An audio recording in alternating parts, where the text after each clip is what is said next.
Okay, let's go. Blessings.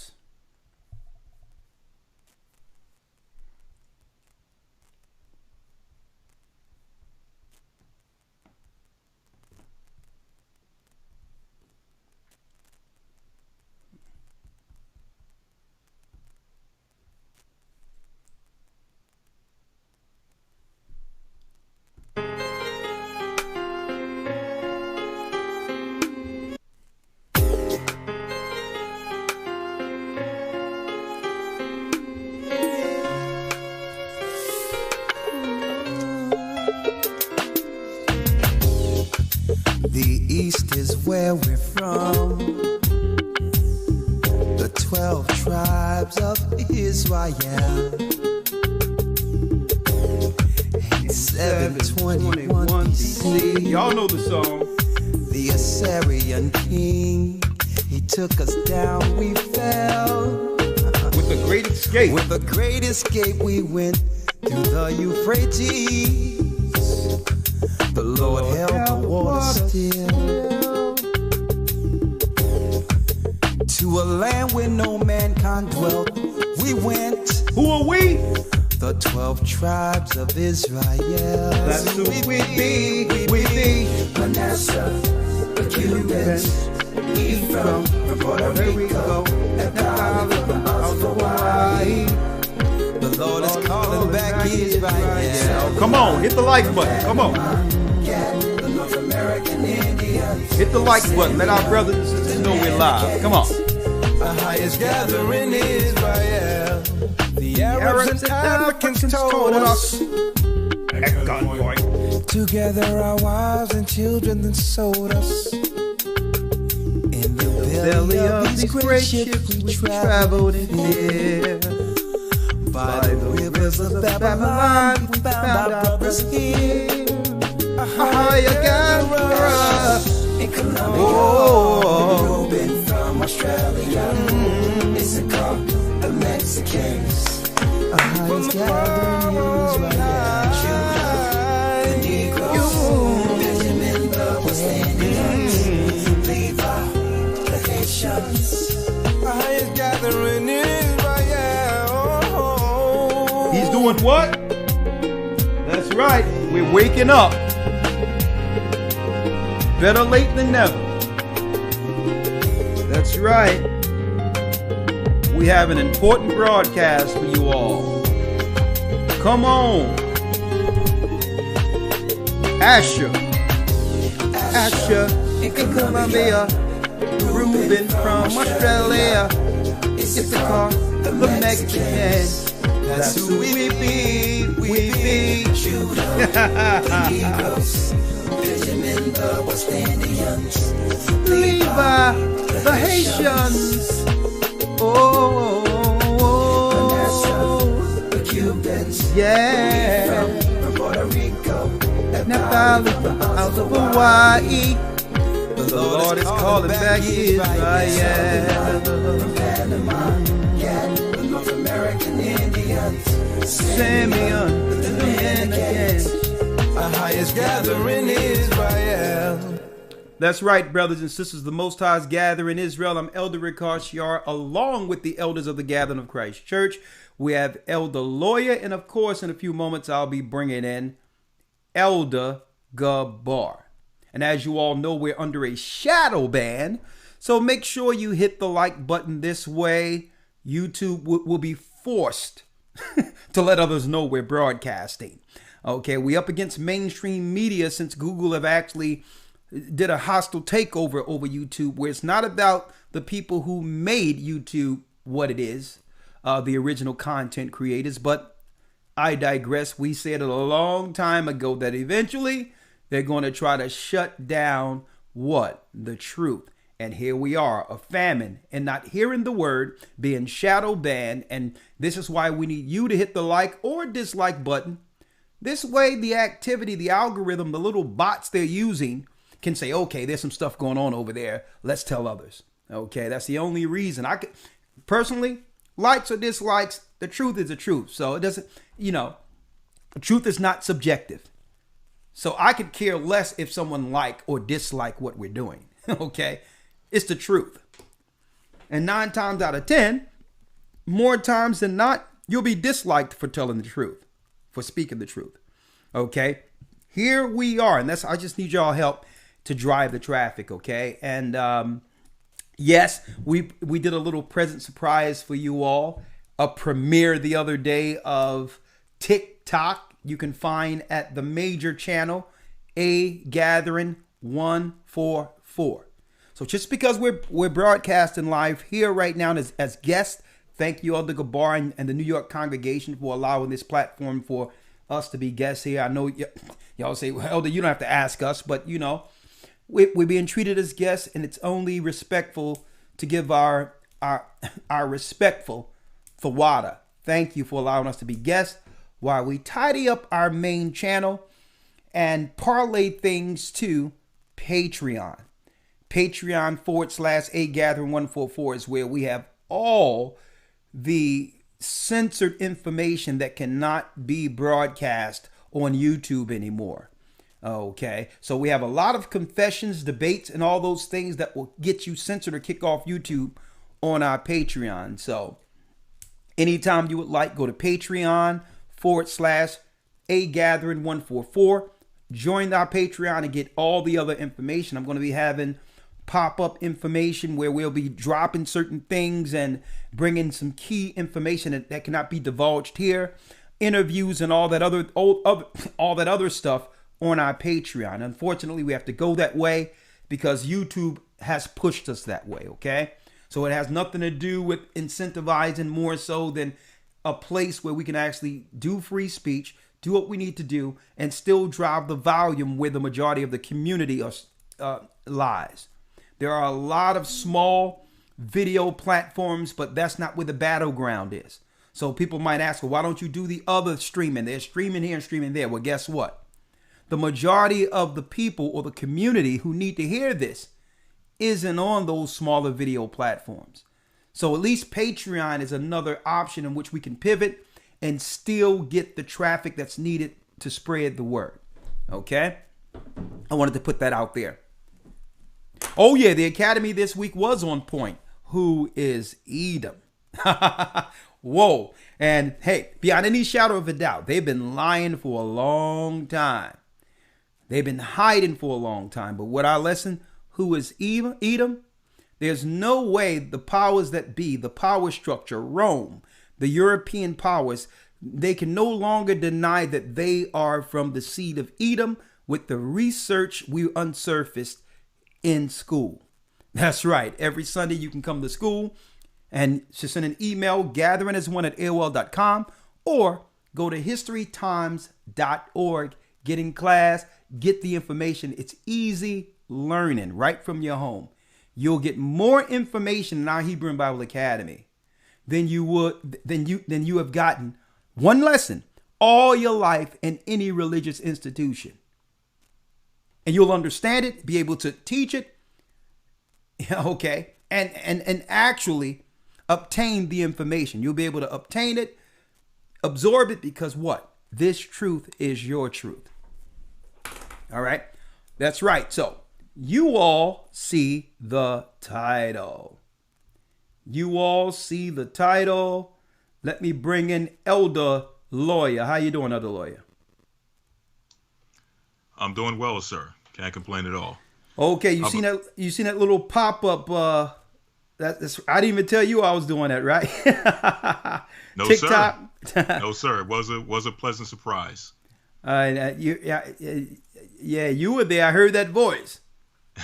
As the clouds are consumed and vanisheth away. Yes, sir. The Barry White of Israel. Show you right. There you go. You thank you for doing your part in that, and I believe that particular video has a resounding message based on what's going on right now, because yes, we're running out of time, right? But Elder Lawyer, you have no idea what this particular broadcast is about this evening, do you? No, sir. Hey, I did that on purpose. I love that spontaneity, right? I didn't tell anyone what I was going into. I have a title, Jewish Confession. Judah are the Africans. Judah are... Now, why am I going to this? Everybody know Judah, the Negro. Everybody know that, right? You heard the song.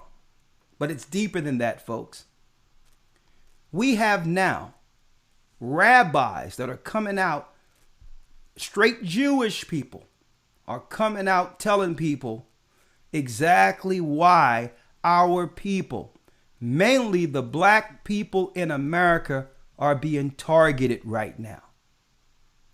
Where there's no good press for us, there's no positive press concerning us. Everything is incinerating us. And as a matter of fact, they have actually co-opted the true awakening through Black Lives Matter, which has nothing to do with black people. Right? Why are they dividing us? All that. You know why? Because we are the key component that the Most High have prophesied to lead the charge. That's right. On earth. Up until the time of the Messiah. And Jewish people, rabbis, and of course a lot of what they're saying is being shadow banned too, are saying this is why the Negroes are being targeted in America. I got the goods. I have the goods. Jewish rabbis are saying, so the reason why they're trying to push this stuff on us and using our face as the campaign and claiming that we're disproportionately affected because we have more sicknesses and all that, when they cause the sicknesses by the same methods they're looking to solve the issue. Why it doesn't matter. Here it is, a perfectly good disease that targets, that starts in Wuhan and ends up in the North Philly, in the slums ghettos of North Philadelphia. They know, folks. They have always known that the true leaders, through the Spirit of the Most High, would come out of the daughter of Babylon. That oppression would push our people to a degree in which there's no resolve and no understanding and no hope in the world. And by doing so, a remnant of our people would turn to God, and he would do what? Answer. That could only happen here in America. And that's why Black Americans are being targeted. Because prophetically, we're the tribe that ends this evil, this wicked, this satanic system. That's right. And I know a lot of us saying that's too much weight to be on our shoulders. But folks, guess what? That's the price for freedom. That's the price for freedom. And hey, I'm talking about it tonight. Jewish confessions. Judah are Africans. They have always kept a barometer on our community in fear of a Messiah or a black leader that could actually tell our people in number, the truth, that we're not African Americans, that we're not Africans, that we're not black, we're not Negroes. But the children of Israel, prophetically according to the Bible, in exile. And it was prophesied that the Most High would use Judah to awaken the 12 tribes over the earth. And at that point, a spiritual phenomenon would happen, starting with the heavens, leading to Christ coming here. They have done many things. They have divided us in religion, ideology, Asian ideology. They have divided us in Islamic, Arab ideology. When the Arabs, they sold us and destroyed us before the white man did. They've even given us Christianity, a Roman form of it nonetheless. But because Christ resonates even through their deception, they're even looking to take that away because what? Because Christ is in it. And guess what, folks? I got the information. Hey, I'm holding me here a Tinsdale Old Testament. An older this translation is guess what? Older than King James. And in this record, when it goes into David, it tell you that he was a brown-skinned, good-looking man. And they switched it to ruddy in our time. In this book, in the Tinsdale Bible, matter of fact, Tinsdale was a Negro too. He was black. King James was a black man. And I'm going right into that. That's right. The 12 lost tribes found this coming Sunday in the academy. They have always known. Gabriel Prosser, a black slave who was lynched, who was killed because he was teaching then in the 1700s, the late 1700s, what the Gathering of Christ Church is teaching now. And not only were black people converting and learning that we were Israel in the late 1700s, white people were converting and backing Gabriel Prosser. So what we're talking isn't some new ideology that came up because of the internet. They have always known, and the gatekeepers have watched our community intently, even pacifying us, doing certain things to coax us away from the truth that comes with the responsibility. The truth is, Judah, the Negro, we're from the lost tribes of Israel. Now, you don't have to believe me. Look at your screen. See, I wanted to at least get at least 1,500 likes in here before I bring forth the information. All right. So hit the like button real quick, or dislike, so that we can move these numbers, because I'm not going to regurgitate this information. I'm not going to keep saying it over and over and over again. You know what? I'll tell you what. Before I play the video, since we're still getting numbers, and do me a favor, do not call the Blog Talk number that you see on your screen now. It's not set up yet. You're just going to get rejected. Okay? Do not call the number on the screen as of yet. Okay, I'm going to open that up in about an hour to get your responses to this. Folks, this is why they're targeting us and trying to put us down. They're using Spike Lee. They're using anyone who will push the mainstream agenda so that they can finish their regenerification. And guess what? It's a rendition going on. They're trying to kill off the aged who knows who can help us. And now they're going to start targeting the children and all that, because guess what? 2 years from now, and if you drink this juice and go for what they're telling you, the population of the United States is going to be entirely different, where the blacks will be just hanging on for dear life. They're trying to swing it where the Asians and the Hispanics actually replace us in America as the leading minority. So this is a political campaign to destroy Judah. And a lot of our bootlicks amongst our people are helping progress this scenario. That's what's going on, because they know Judah. That's right. When we begin to pray and stand up for our God and for our people, the heavens respond. The heavens respond. And I'm going to tell you, the devil is on his heels. He has no power over us if we're not subjected to their lies. They're in panic mode right now. They are in panic mode. Really, this is one of their last resorts, but I'm going to tell you, they got other things in store.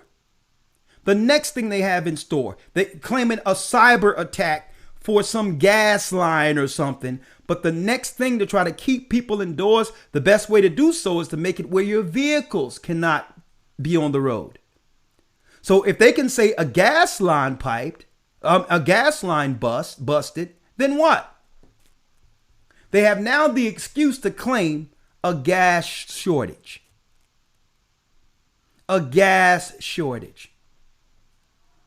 So these are all ways they're going to put these things in place, folks, to assail and attack the children of God in the inner city. And I'm putting these things out now. So if you don't have gas reserves, make sure your tanks are filled. Make sure your gas tanks are filled, and make sure you have extra barrels on reserve in a safe place, where it can't incinerate.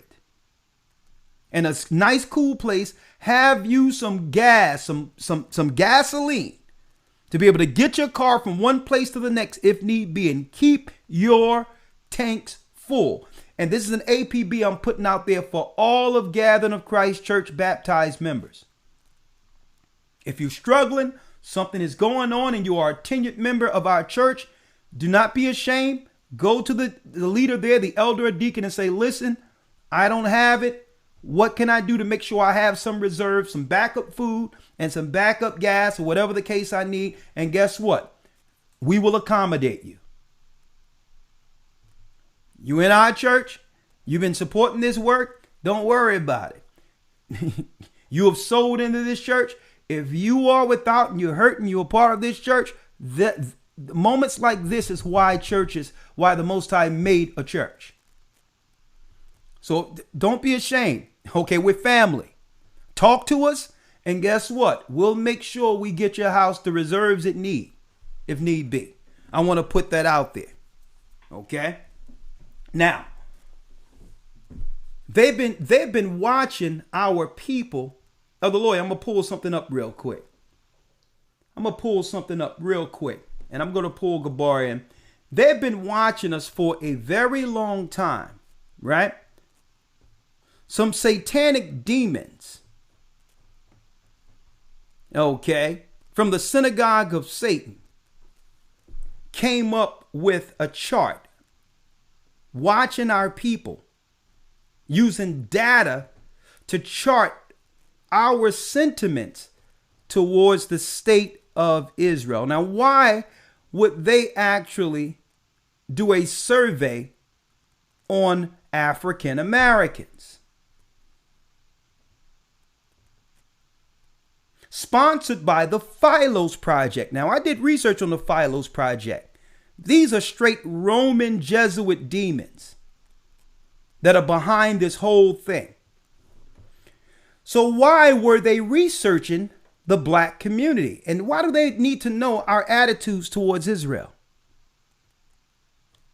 Why? Think about this, folks. I need y'all to really think about this. The common black American in the ghettos, do you think we have any time to really think about or even care about the state of Israel? Why would they even make this a necessity for them? They were charting the prophecy of the awakening. And I'm going to show you that in a moment. The methodology. The online survey of 1,900 Americans was conducted March 22nd to April 2nd, 2019, folks. Before the pandemic, they did this survey, folks. There was no problem with Africans and black people in the community being disproportionately affected. We didn't need no extra medicine. There was no clinics. There was no campaigns to say, take the juice. None of that. A year before they spearheaded the campaign we're under now. But this project had everything to do with them progressing it. They needed a plan that could target the Negroes specifically in the Americas. But they couldn't come straight out and say, well, this is racial profiling. So they had to put it out there as if all people were affected by something to only end up with their targeted population. Okay? That's what this is about. Now, I told people years ago, and we mentioned this in the academy, around 6 years ago, Shapat brought this out in the academy, that they would do biogenetic warfare, where even if another race of people can take something, but it would affect us inordinately based on what? Our gene markers. He went into this 6 years ago that DARPA actually came up with a way to target populations based on their genome markers, their gene markers. So some of this stuff out there will affect one person one way, but would have an ill effect on us. Listen to what we're dropping here. So they started watching our community as if the crack epidemic wasn't enough, the dividing of families wasn't enough, the teaching of perversions and separating us according to sexual lifestyles wasn't enough. But our God, the God of Israel, the God of Israel, the God of our people, the God of all gods, took heed to our call. He took heed to our call when we tried the political system and we tried this and tried that, and still nothing was getting done. And our people were waxing worse and worse. And our God said, you know what? Trust me. And all over the community, our peoples, even though, we're still confused, our people became tired. We became tired. And you started hearing the rappers talk about, hold up, we need a culture change.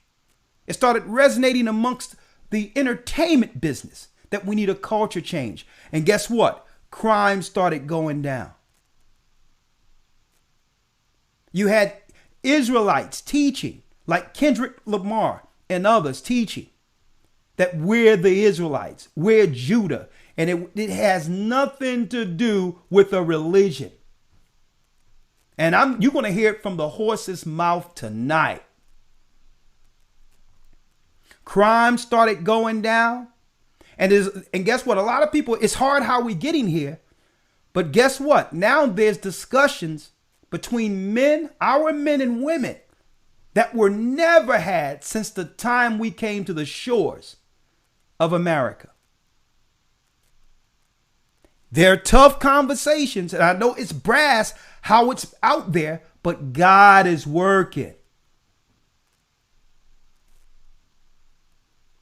The black men who have been weaponized through Willie Lynch, and the black sisters who've been weaponized through Willie Lynch, guess what?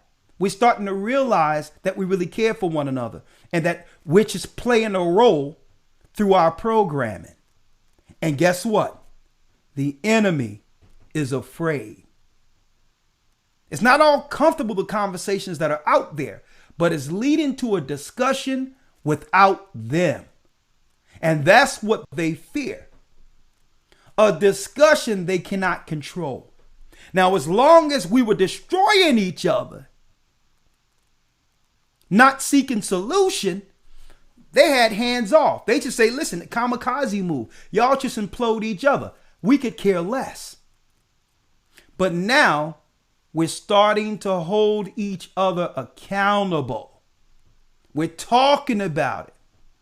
And the enemy is afraid, because only the God of Israel could cause such an environment. An environment that they made to what? That would lead to total community implosion, a rendition. And our people automatically said, stop for a second. They know the God of Israel is speaking to Judah. Let me listen to what we're talking about right now. The project by the Philos Project, sponsored. I mean, someone paid to survey the black community. Why? Respondents were invited to participate for a large national panel. Respondents were screened to only include self-identified black or African Americans who were born in the U.S. Now, folks, if I was to come up with a survey, me being a black guy, and say, well, let me get 1,000 or 2,000 Jewish people together and let me give a survey on how they feel about me, or Chinese people, wouldn't that be deemed racist?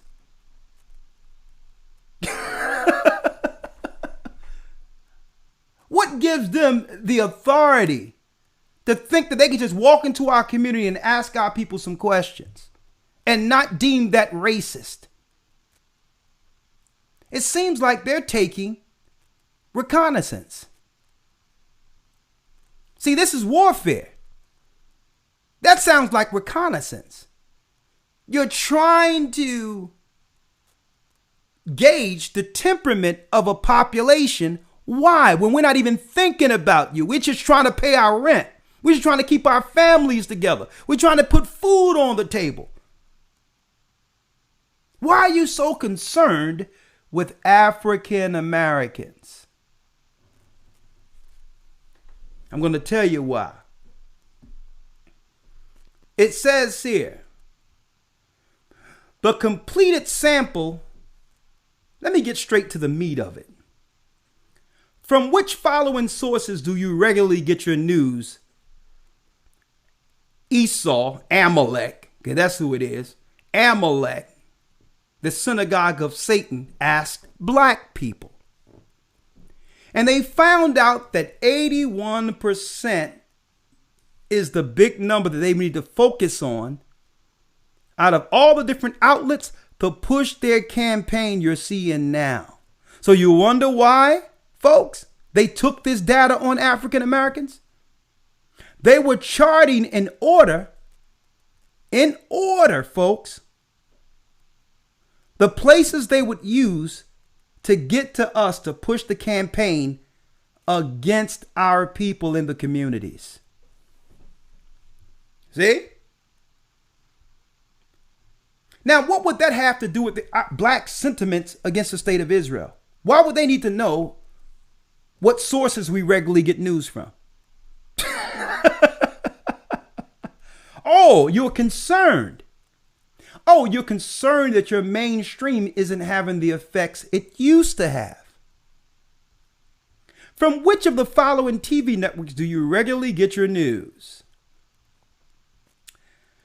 48% say they receive news from both media and family friends on social media, right? So because if one don't toe the company line, they can convince the family member to pull you back under delusion. Now let's get to the meat of it. Let's get to the meat of it here. 42% of the country of Israel as at least somewhat positive, and 32% are not sure. See, this is what they're concerned about right here. That almost half of the blacks in America that they have surveyed doesn't have a positive thought, or doesn't think favorably of that state. Right? Now, this 32% alarms them. Why? Because at one point it was near under 10%. And in no time since our people started coming back to the knowledge that we're Judah, that number has exponentially rose. Right? Now I'm going to use the devil's information. Lifeway Research. 31% say the U.S. is doing the right amount to help Israel. 35% are not sure. Why? Because how can you ask black people, what are we doing to help somebody else, and we're suffering here? And if we are the children of Israel, shouldn't the help start in our community first? Not saying you shouldn't get help if you need it. That's between you and your people. But if it comes out that we're the children of Israel, shouldn't we deal domestically with what our people are suffering with in the country, being the physical people? More. Which of the following have influenced your opinions about Israel? And okay, the media, 46%. Why are they concerned about how blacks feel about Jewish people in Israel? Some might ask. Folks, we're bringing the goods for you. We know you don't have the time to pull this together, but guess what? You're going to hear it from the devil's mouth why they're focusing on Judah, the blacks in America. You're not Kemetic. You're not Ethiopian. You're not African. They're focusing on you. If you were under any of that conscious community crap, they wouldn't even think about you. They'll know you're still lost. Okay? Here's more. 34% say the media has most influenced their views about Israel. 17% say the Bible, and 26% are not sure. There's too many black people they are surveying who aren't sure. And when you're paranoid, you cannot have people who aren't sure.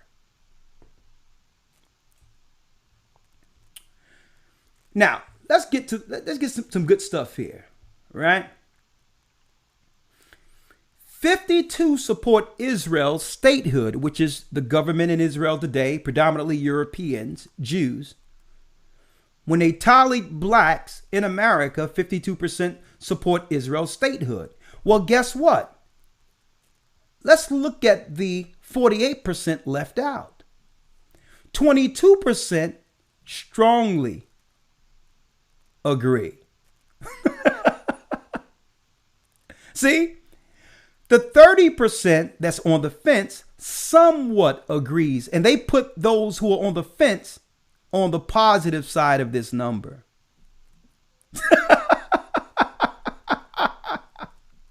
Now, so somewhat agree means you can somewhat disagree. So it's not really 52% if you look at the numbers, and that's what's alarming them. That's what alarmed them to target our communities as we see today. 11% says somewhat disagree, 7% strongly disagree, and 30% not sure. So now they are paranoid. Why? Listen. Which are the following, if any, are reasons you support Israel's statehood? And blacks say it's 71%. That every nation has a right to exist. Right? Because that's the way our people are. We don't know who we are. But we say it wholeheartedly that every nation has a right to exist. Because why? Because we have a right to exist. And don't wish harm on any people. And that's including Jews.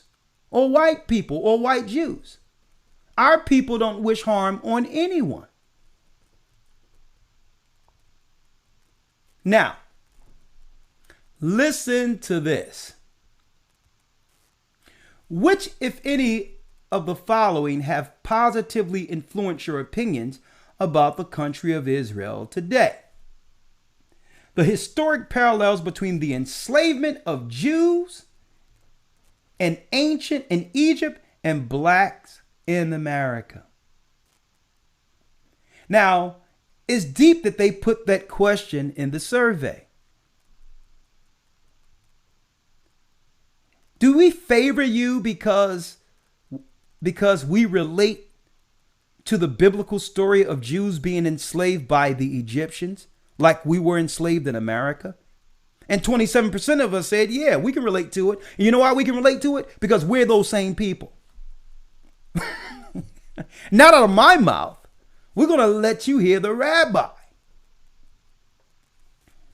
Now, So they really don't like how this survey turned out. There was too many black people on the fence concerning the state of Israel today, which is really another colony of the United States. You know, and guess what? They have the right to be there. The Bible says that we will be scattered throughout the earth until the times of the Gentiles be fulfilled. The other nations have the very right to be there because our people are scattered until Christ returns. I have no problem with them being there because I know the judgment coming to the valley of Jehoshaphat. Now, here's what concerned them. 6 out of 10 are concerned about the safety of Christians in areas controlled by the Palestinian area authority. That means we're not really concerned about the Palestinians. We're concerned about what's going on in our neighborhoods, let alone what's happening with the Palestinians. Well, we can't walk outside with our neighborhoods riddled with crack valves, trash strove all over the place. A totally dilapidated community. So how are you going to ask us some questions about Palestine?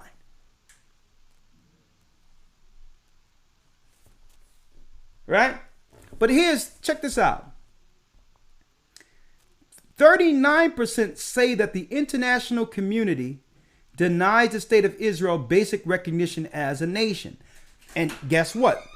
For some reason, they believe that this is black Christians, our fight. So somewhere, I didn't get the memo.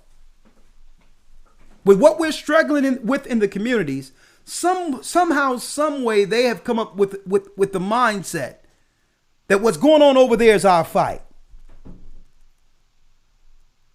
When there's a fight for us, like I mentioned earlier, just to put freaking food on the table.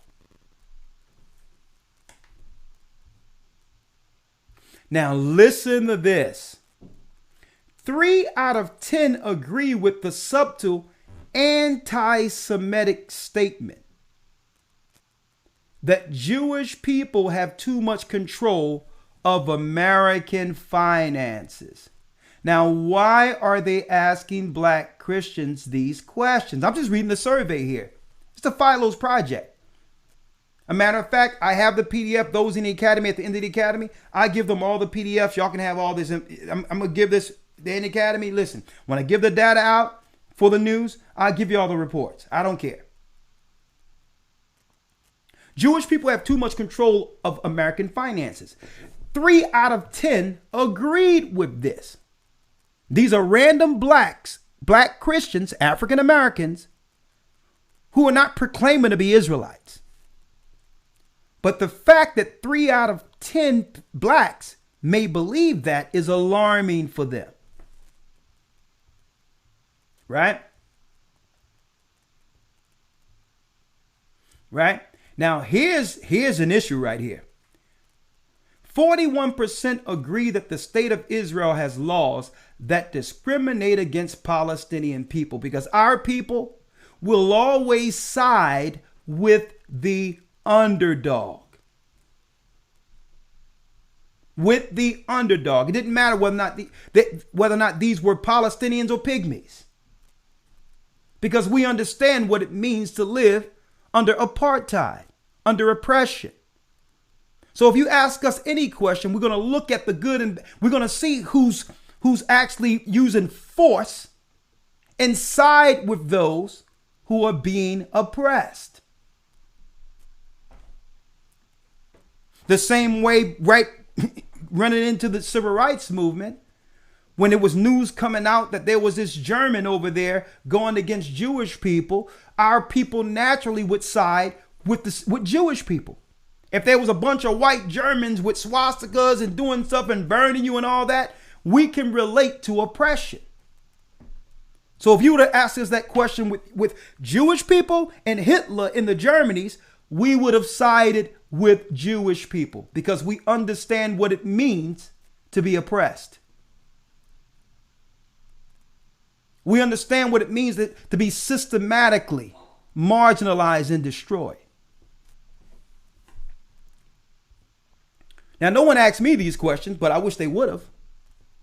Because I would we need our own survey. My survey would be, we need one of these surveys for our people concerning the sentiments every other race has against us and what the world need to do to protect God's people, starting with Judah.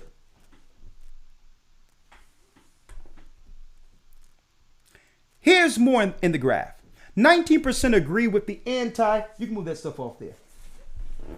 19% agree with the anti-Semitic statement that Jewish people are blocking black progress in the U.S. They asked our people this question. And a quarter of those people said that they believe, according to the survey, that the Jewish people are blocking our progress.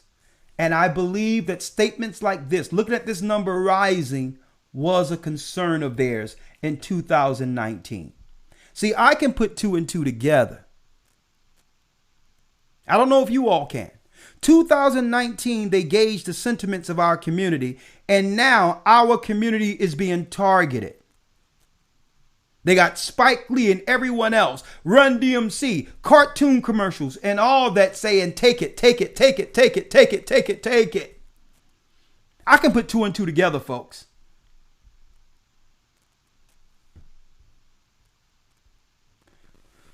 Now, let's get to the nitty gritty here. Because really what they're gauging is whether or not we know we're Israelites. That's what they're really trying to gauge. So let's get straight to their true concerns. They throw out the fluff stuff first so that we, our people, will not really gauge their true concern. So that was just the fluff stuff to make you think these are just random questions, just need to know stuff. But really, their true concern, how many of you blacks out there know that you are the true tribes of Judah that the Bible speaks of? That's their real concern. And I'm going to show you. 28% agree that they are seeing more black people express anti-Semitism amongst our people than in the past. Now, anti-Semitism can be deemed what? Subjective. Because anti-Semitism don't mean that, okay, I hate a particular race of people.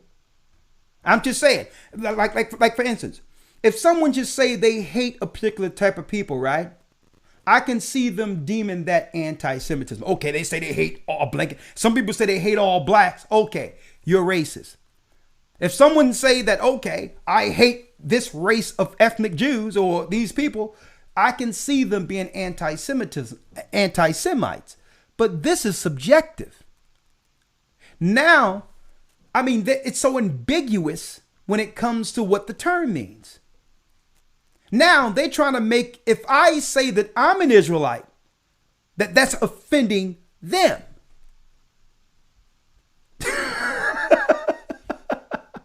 You can't put that under anti-Semitism. I'm not saying nothing wrong about anyone. I'm not hitting nobody. I'm not hurting no one. And I'm not saying I hate them. I don't hate anyone. But now, that's why I say it's subjective. Now they're saying that it's hate if we stake claim to who we are as a people concerned according to the Bible. That's not right, labeling that anti-Semitism. Now, if you got some people saying that they're going to do something to some people or harm some people, one specific race of people, then yes. But they are concerned that 28% agree that they're seeing more black people express anti-Semitism, where, guess what? They're not thinking favorably towards this group like we were during the civil rights movement when we all marched together. Because what we're looking at, we were locking arms together, but at the end of it, one group that's smaller than us excelled way beyond us. And we've only gotten worse and eroded and destroyed while this other group went into the cosmos. When we thought, all tides lift the same boat. We thought the tide would lift us both together. So our people are looking back at the civil rights movement and saying, hold up, we got a raw deal. Because if you all can get all this and we're in worst case. So that's why our people started saying, well, listen, we're not looking at that group the same anymore because, we sided with you to get everything you received, political protection and all that, finances and all that. And who's for us? We've aligned ourselves with every other group while every other group crapped on us. Now there's more. 62% agree that God's promise of the land of Israel to Abraham and his descendants was for all time. So our people agree that the promise of the land of Israel is for all time. I definitely agree with it because we're the people. So when they asked black people this, 62% said, yeah, the promises according to the Bible are true. But what alarmed them is that when they asked the question whether or not blacks believe they're the children of Israel, that alarmed them. Because if there's a large number who stake claim to the physical people, then that's telling them we know that all of what they're fighting for over there prophetically will one day be ours. I'm going to show you where we're going. Now, they threw Farrakhan in there. I'm not even, Black Lives Matter, I can care less about that either. That's all garbage. This is what they really wanted to know. Here we go, folks. Why would they throw Hebrew Israelites in their graph, in their survey? 62% are not familiar with Black Hebrew Israelite teachings. That's what they claim, right? But check out the small writing. 4% stated, I consider myself a Hebrew Israelite. 19%, now don't forget, they only surveyed 1,000 people and 4% out of that random 1,000 claim to be Israelites. That's alarming. Because if it's 4 out of every 1,000 in America, they have a problem. Right? 19% says, I agree with most of the core ideas taught by Hebrew Israelites. So that's 19 plus 4. That's almost 25 people out of 1,000 who agree with Israelites. Then check this out. And this is what's alarming. This is the alarming part. I disagree with most of the core ideas taught by Black Hebrew Israelites. You can add that 9% to the rest. Why? Because they disagree with most. Not all. Not all. So to those who are taking this survey is seeing, well, hold up. The part of Hebrew Israelites they do agree with can one day sway the black community. 6%, I firmly oppose the teachings of Black Hebrew Israelites. Now, why is this alarming? And you can add that to the rest of the numbers too. Because this 6% must know about the Hebrew Israelites to disagree. They can be swayed one day. Right?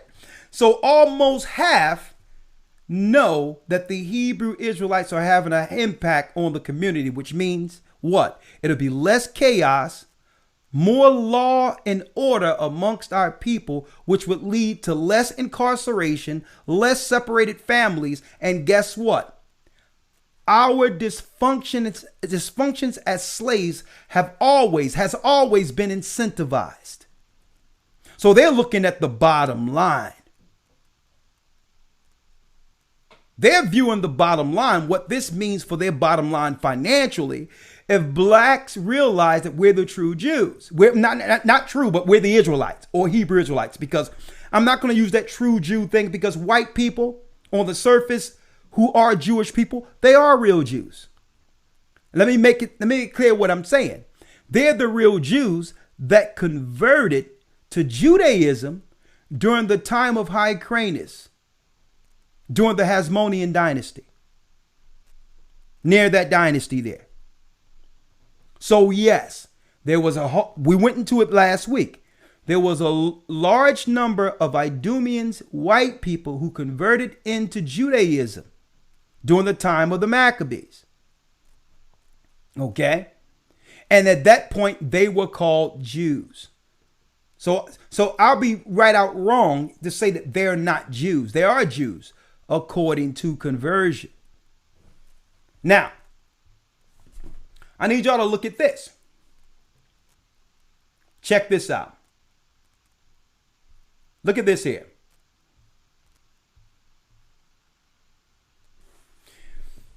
I need y'all to check this out. Christian church attendance of participants. Once a month, 31%. 3 times a month, 7%. Twice a month. Look how frequent black people go to church. Now, I need you all to look at all of the denominations our people are scattered in. Right? Now, I need y'all to look at the ethnic group. Blacks are 71% of the attendees for Christian churches in America, which means if black people stopped going to church, there would be no church in America. You have white people who are 7% running the 71%, which is backward. Only 7% of white people actually go to church. So you would think that our people would be running this. But that's a concern for them. Especially with the Hebrew Israelites doing what? Bringing the true theology according to history, according to Christ.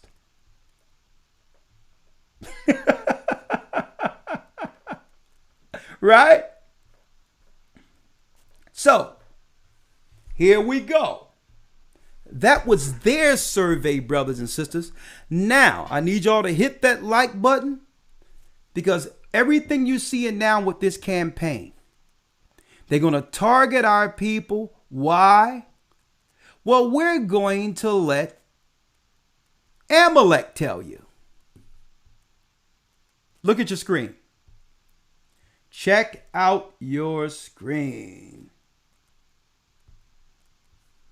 This is Rabbi Itzhak Shapiro. Don't try to call the number now, because the number, I didn't set up Blog Talk. So don't try to call Blog Talk now. The number's there, but I'll give you the cue to call in on this particular broadcast. Jewish confessions, Judah are Africans. Now I'm going to bring something forth for educational, religious purposes, because I think we still have freedom of religion. Okay. Rabbi Itzhak Shapiro, a Jewish man, has a message for black Americans, African Americans. Okay. Look at your screen.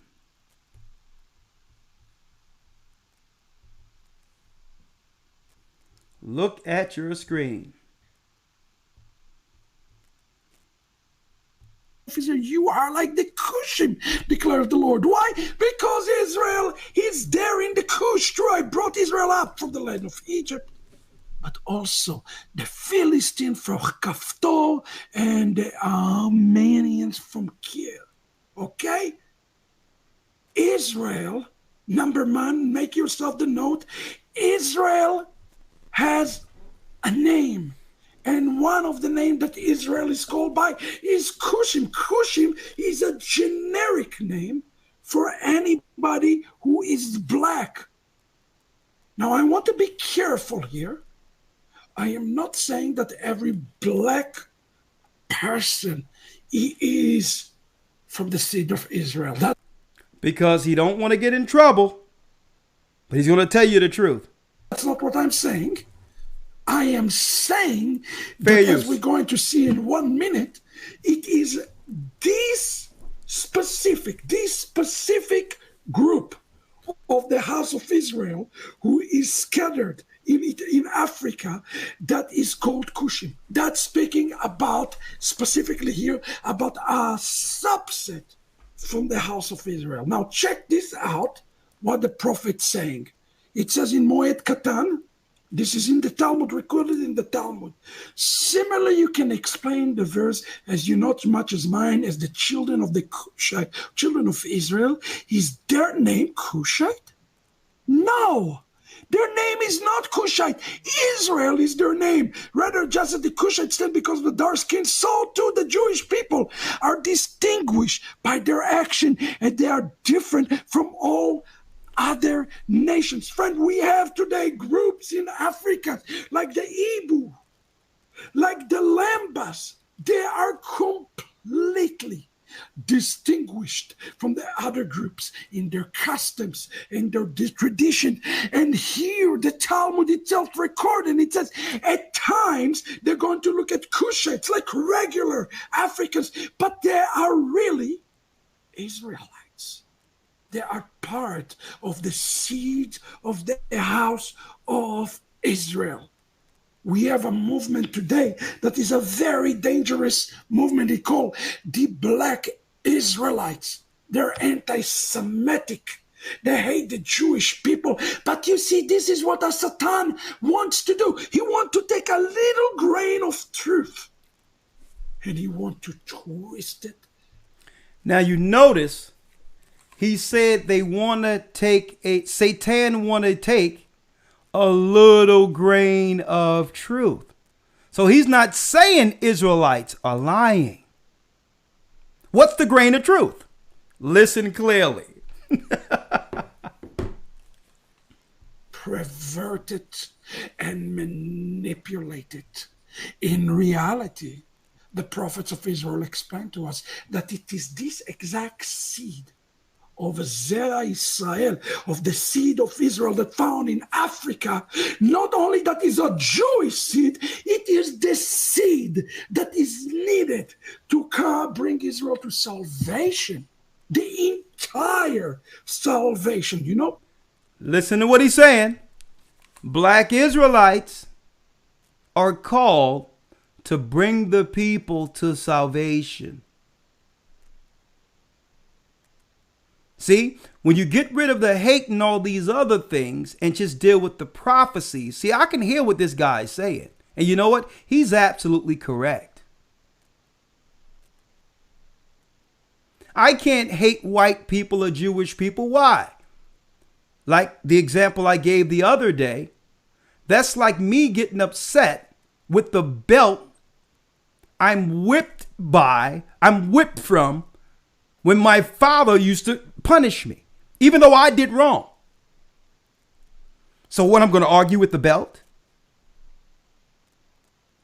The same way when Solomon sinned and started doing all types of witchcraft and set up temples to Ashtoreth and Moloch, that the Most High sent the Edomite Hadad, King Hadad, against Solomon. Could Solomon call the white man the devil for that when he opened the door for the white man to destroy? So I can agree with that. See, I don't have to hate anyone. I just have to teach truth. And this is what he's dropping. Listen clearly. See, I can objectively, not subjectively, I can, regardless of who it's coming from, folks, truth is truth. Listen. Because Yeshua said that the last will be first and the first will be last. Guess what? The prophets of Israel have agreed. It is those who are the least among our people, who are not even counted as our people today. They will be the one who will bring Israel to salvation. You ask Rabbi Shapira, how do you know that? I know it because my common sense will tell you we are the ones who are going to bring the earth to salvation. If 71% of churchgoers are black people who believe in the Bible, we would be the ones upholding the Bible to be a light to the rest of the world. Even in our ignorance, we're leading. That's common sense. There's so many atheistic attacks against the Bible, and our people are still standing on it. So whose salvation is going to come through? Common sense would tell you that it's us. But I'm going to let him tell you. My Bible tell me so. In Zephaniah chapter 3, verse 10 on, we read about the nations coming to their fullness. And as they come to their fullness, we see how this fullness is going to take place in part of the salvation of all of Israel. Now we read a very interesting passage. Let's read this together, and it says, from beyond the river of Cush, which means what? To the south of the river of Cush. What is the south of Cush? Zimbabwe is the south of Cush. Yep. Friend, it is the Lamba people and our people who are south of Cush, from beyond the river of Cush. What it says, my suppliants shall bring offering to me. Now, and I wanted to bring this out, even though this is, I'm saving this for school, for the academy, because a lot of this stuff is school stuff, right? You have other Israelites groups teaching that South Africans are Hamite or Pawut, which is ridiculous. That's idiocracy, folks. Okay. Pawut or Foot was from North Africa. The exact opposite, Libya. So they're teaching South Africans are Hamites. No. The Zimbabweans are predominantly Levi. Okay. Get yourself some books. Even Amalek knows that Zimbabwe is Levi. But I digress. In fair posai. Now, I want you to understand, because there is a mystery here. There are two nations that are being mentioned. Now, we don't know today what are those nations. One name in the Hebrew is the name Atari. And the other name, Bat, means the daughter, Potsi. What about Potsi mean? It's come from the word futsot. My daughter who has been scattered. Friends, it says that there will be a daughter of Israel who is going to be scattered, and they will be one. And look at the word, next word. It doesn't say they will bring offering. The word is Yovelun. That's where we get the word Yovel. Jubilee. That is talking about what this group is going to be doing. They are going to lead the house of Israel to the Jubilee. 50. Jubilee is the number 50. For the coming of the Messiah. What they're going to do, they're going to bring the mincha. The mincha is a special gift. The rabbi asked the question, what is the gift? What is the great gift that they are going to bring that is going to lead to the south of for salvation of Israel? Here's what we know. They're south of Ethiopia, 2 nations, but it's not nations, it is a region. It's a prophecy, friends, of all of Africa. The sons or the daughters who have been scattered. I have a chance, friends, to go to the wilderness in Zimbabwe and could go to Nigeria. They are scattered. And they are everywhere. In a minute, you understand what's happened in the United States of America. And that's why I need everybody to pay attention today and alarm and alert your African Americans friends. You know why a Satan right now is doing what he's doing?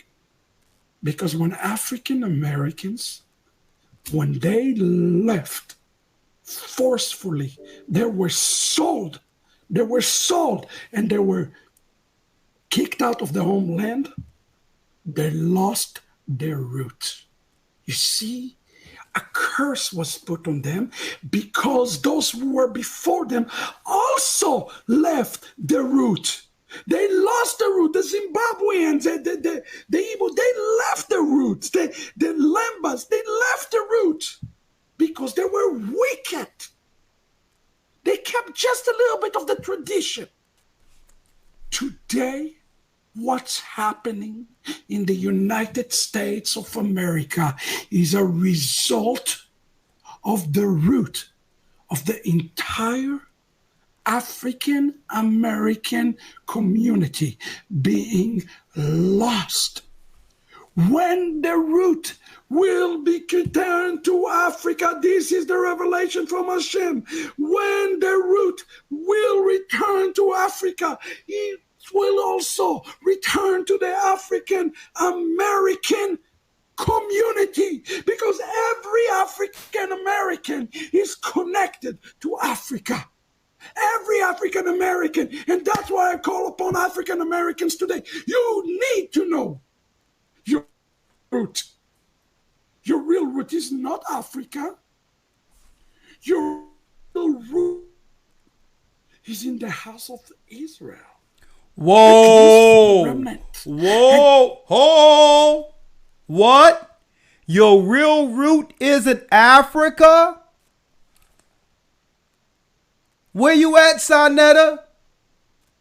Where y'all at? Say it again. He's doing what he's doing because when African Americans, when they left forcefully, they were sold and they were kicked out of the homeland. They lost their root.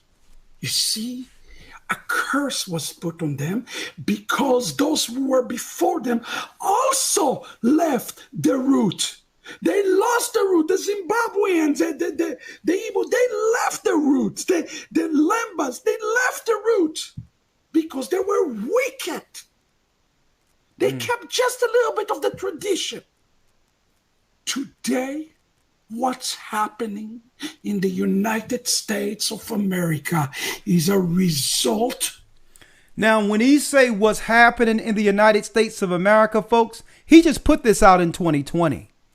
He's talking about our neighborhoods being targeted for rendition, the killing off of our population. Of the root of the entire African American community being lost. When the root will be returned to Africa, this is the revelation from Hashem. When the root will return to Africa, it will also return to the African American community, because every African American is connected to Africa. Every African American. And that's why I call upon African Americans today. You need to know your root. Your real root is not Africa. Your real root is in the house of Israel, at least for the remnant. And today, what is happening is African Americans are turning against Jews. You know what? Because they're turning against their own brother, because that's what we do. But now, look at what's happening prophetically in the world. A revival, a real revival is starting to happen among the natural branch in Africa, which is the seed of the house of Israel. This is the root. They are returning to the root. Zimbabwe is experiencing a return to the root. And when Zimbabwe, but see, when Nigeria, where Kenya, where Madagascar will return to the root, it will affect every black person in the world. You know why? Because they are spiritually connected to Africa, and Africa connected to the 12 tribes of the house of Israel. So if we heal the root. Oh, what? Huh? What? Now, hold up. Elder Lawyer, I'm going to bring Elder Lawyer in now. There's more. Fair use. He's saying what's going on in America right now amongst our communities, the African American. This is what's going on in Jewish circles, rabbis that are teaching. They know this is a rendition where our communities now are being judged for the wickedness that would perpetuate the curse. The Most High have allowed them to do this to us because we refuse to come back to the law, statutes, and commandments of God. And that's why you say what's going on now is because of the wickedness. But if you come back, you need to come back, because through you coming back will lead to the coming of the Messiah.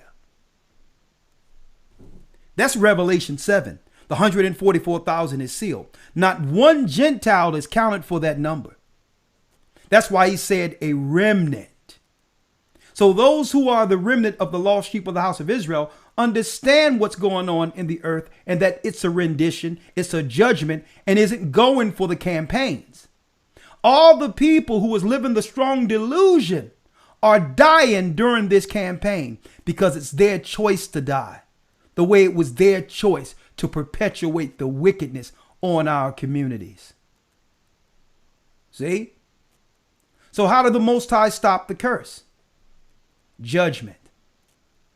People who would ignorantly fall for this will not affect the next generation of people. And I'm going to tell you how harsh that sounds. That's what's going on. Moses drew a line in the sand and said, everyone, the Most High said, everyone that don't follow the truth that was sent through my Torah, let them stay on the other side, and I'll swallow them in the earth. Every person that came out of the land of Egypt, who the Most High saved through the Red Sea, had a choice to step over the right side, but still defied. See? The same way everyone has a choice now. And you have to see how these teachers and others on the outside of this, who are not influenced by none of this crap, is seeing this prophetically. They knew eventually the Most High would begin to pull the plug on the wickedness we perpetuate. So when he said, you know what's going on in the African American communities, what do you think he was talking about? He's talking about the Jim Jones Jews. Now, Satan is calling those who belong to him to him. That's what's going on. Elder Lawyer. Yes, sir. I just had one scripture off the back of what you just stated. Come on. In regards to the earth and the spirit that's pretty much overtaken the earth, awaiting the uprising and the revival, the spiritual revival of the children of Israel. And we touched on this in the academy, in the book of Romans, the 8th chapter and the 19th verse. You can elaborate, Elder. It says here, for now for the earnest expectation of the creature waiteth for the manifestation of the sons of God. For the creature was not made subject to vanity, or was made subject to vanity, not willingly, but by reason of him who have subjected the same in hope.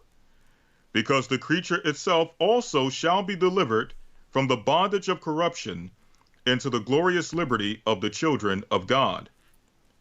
For we know that the whole creation groaneth and travaileth in pain together until now. Mm. So and we know the whole earth. Okay, go ahead, Lawyer. Go ahead. I'm sorry, go ahead. No, go ahead. Go ahead. Break it down. Yes, sir. So the whole earth, according to the scripture, the whole earth, including the creatures, including the animals, the beasts of the field, the fowls of the air, all creation is awaiting the uprising of the sons of God. If I can jump real quick to the book of Job, the 12th chapter, because even they are seeing and feeling the suffering that's taking place in the earth. So if the creatures are seeing the suffering and feeling the ill effects of the suffering and the fall of the nation of Israel, what more the other nations who can see? It says here in the book of Job, chapter 12, verse number 6, the tabernacles of robbers prosper, and they that provoke the Most High are secure. Into whose hand the Most High bringeth abundantly. But ask now the beast, and they shall teach thee, and the fowls of the air, and they shall tell thee. Or speak to the earth, and it shall teach thee, and the fishes of the sea shall declare unto thee. So even the creatures of the earth, who cannot speak, who are not as intelligent as we are, know that a time must come in which the children of God must be manifested and raised to their rightful position. We're the only people in the earth who understand what the laws are concerning the creatures, what to eat, what not to eat, how to treat the beast. The law or the Bible goes into what? A righteous man taketh care or have care for his beast. So there's certain laws that come with the creatures of the earth, which have not been kept since we've fallen. So the whole earth is, in a sense, is waiting for the uprising of the children of Israel. Speaking of the creatures and those who can see amongst mankind. Now, let's have a few scriptures you can elaborate on real quick, Elder. Okay. Just a few scriptures. This is, in fact, I'll just read one. Just going into why a certain or Satan, I just want to say, just to put it blanket, why Satan is fearful uprising of the children of Israel. I'm going to read this real quick in relation to that in the book of Judith, the 5th chapter and the 15th verse. And at any point you can come in and elaborate. Okay. And I'll end it here. It says, so they dwelt in the land of the Amorites, speaking of our forefathers, and this is someone of another nation. This is a Gentile speaking in reference to the nation of Israel. And they destroyed by their strength all them of Esbon, and passing over Jordan, they possessed all the hill country. And they cast forth before them the Canaanite, the Perizzite, the Jebusite, and the Sychemite, and the Gergesites, and dwelt in that country many days. And whilst they sinned not before their God, they prospered, because the God that hateth iniquity was with them. So the nations know that if we don't sin, if we keep God's commandments, the Most High prospers us. He protects us.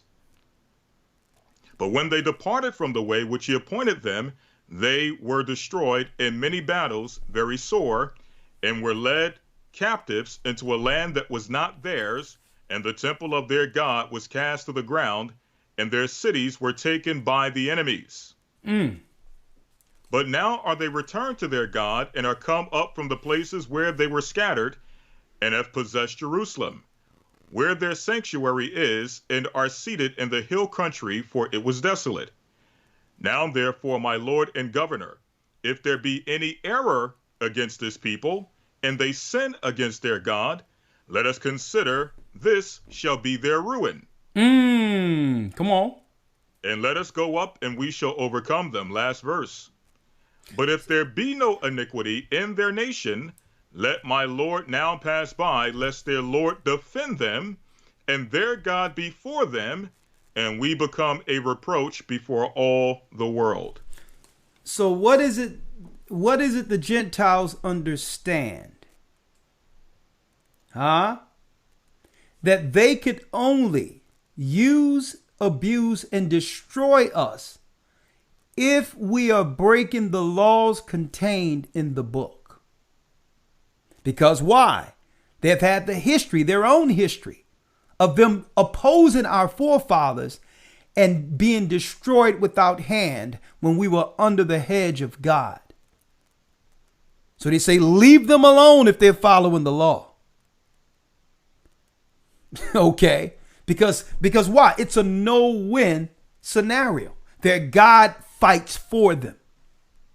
So this is why the nations have set up a society of what? Wickedness and reprobate activity, and have incentivized that in our communities. So the Bible tells us their conspiracy, how they think about us. Okay.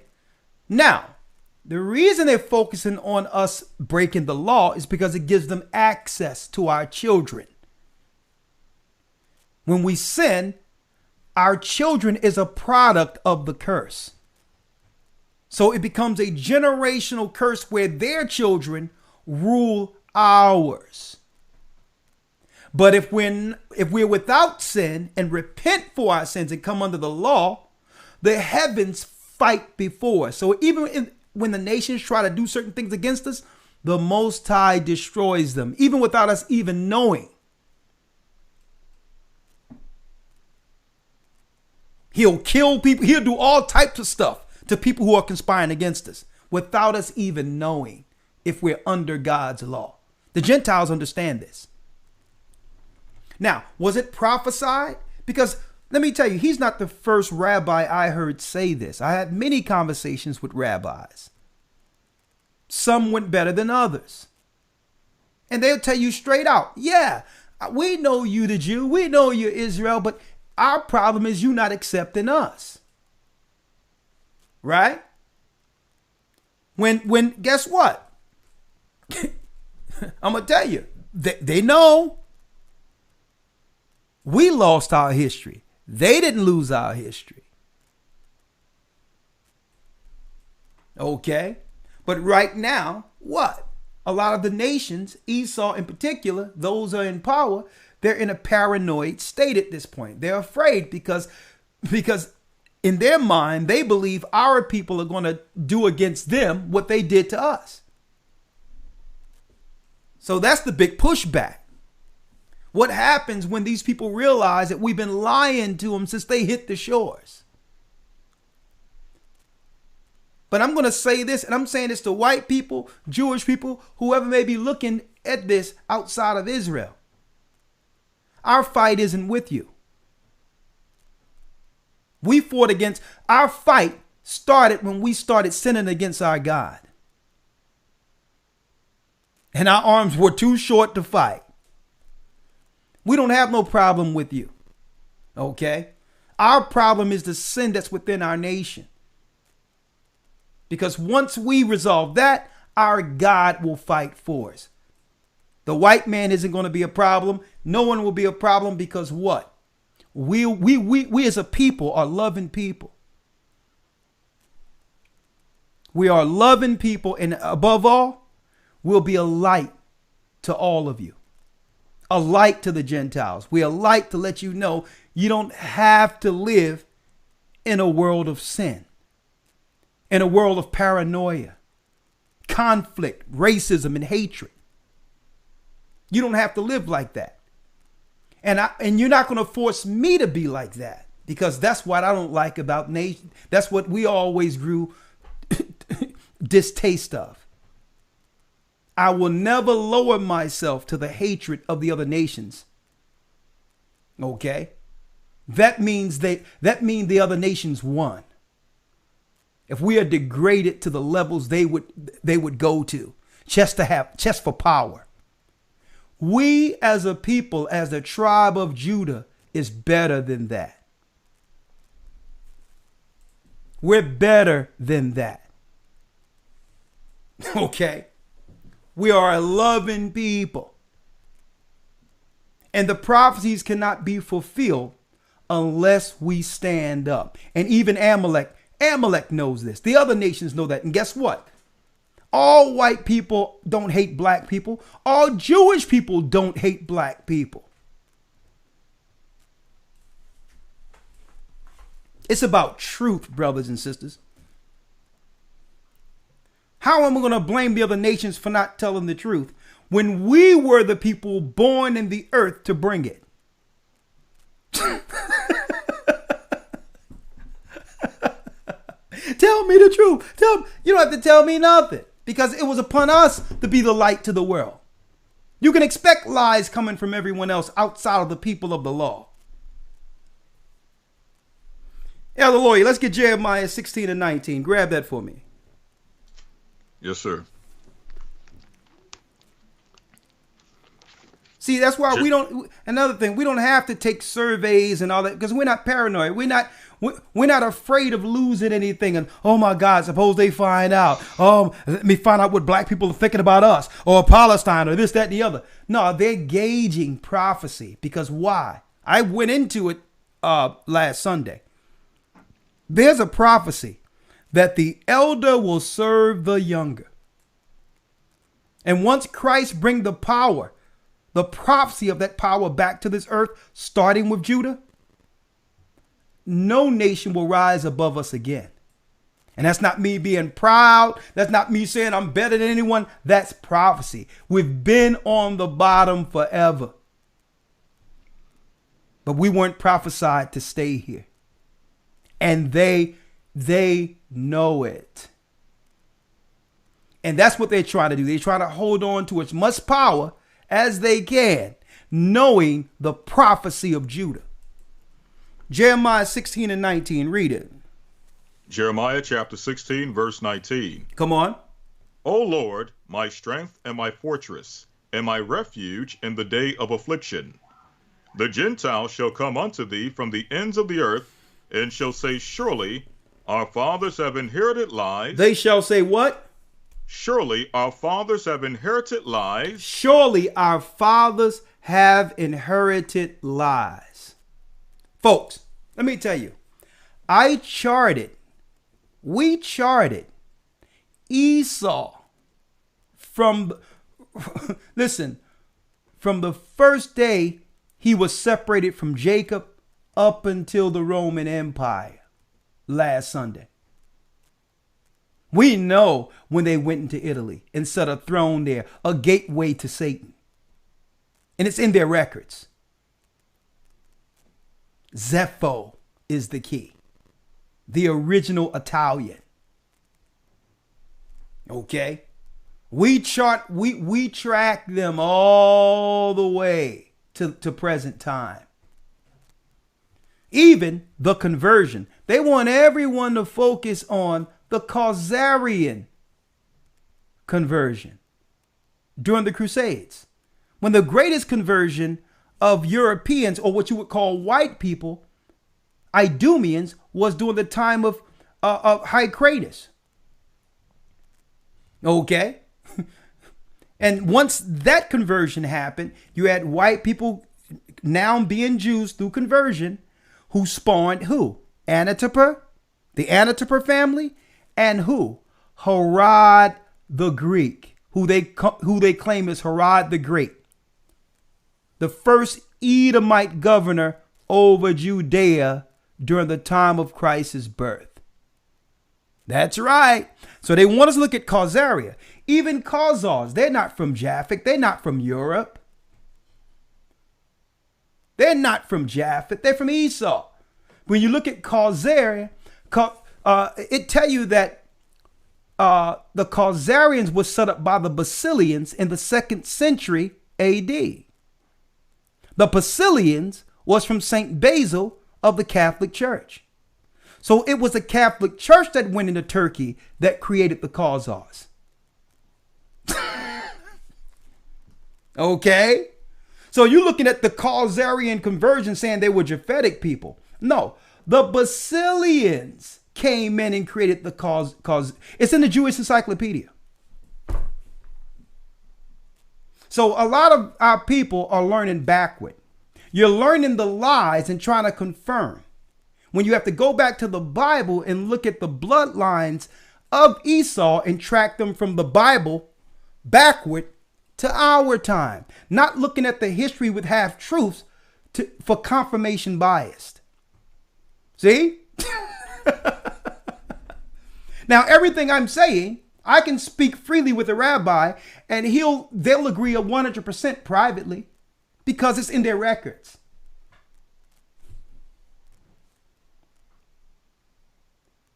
There's just an oath amongst them not to speak these things to those who are lost. Because those of truth seek truth and will find it. That's that weird way of them saying, listen, I don't have to tell you if you're lost. If you were about truth, you would find what I know. That's why it's not about them trying to keep things away and all. No, it's about, listen, the Most High is bringing information, truth, wisdom regularly, and he abradeth not. The Most High is streaming truth from the heavens, but we choose ignorance. So the rabbis that say, listen, hey, I know you, the Israelites. I know who you are. But if you choose to stay lost, I'm not going to cast this to swines. Because that statement that Christ made, guess right. Believe it or not, that's a Jewish saying. So that's why they're keeping it hid, because the truth is in front of us, and yet we, out of all people who need the truth, refuses it.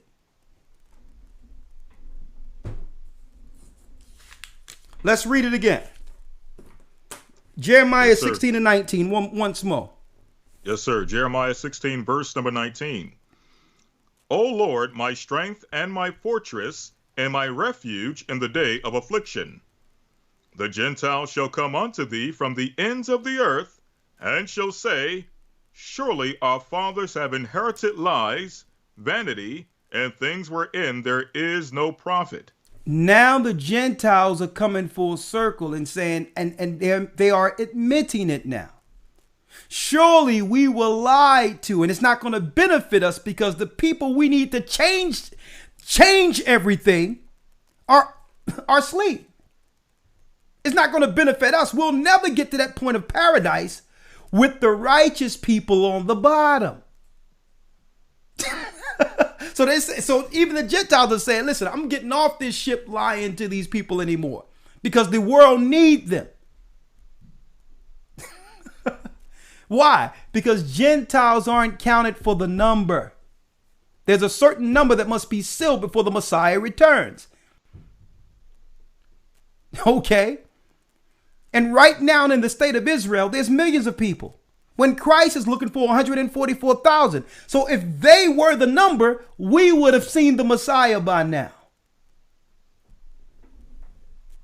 It's our people in these ghettos. It's the blacks in these communities. It's you. But some of us don't think we're worthy after years of operating in sin. We're waiting for someone else. Well, that's why Christ said, repent, that I'll wash your sins away, because I need you with that white garment on, with that pure mind. Because guess what? When Judah focus, the job gets done. So it doesn't matter what you did in the past. We are worthy because we're the people.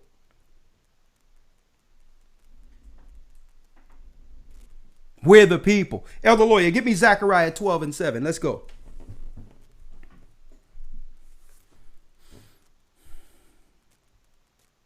We dropping some stuff on y'all tonight. You know, it's school, a little school, but you know, we going into the 12 lost tribes found.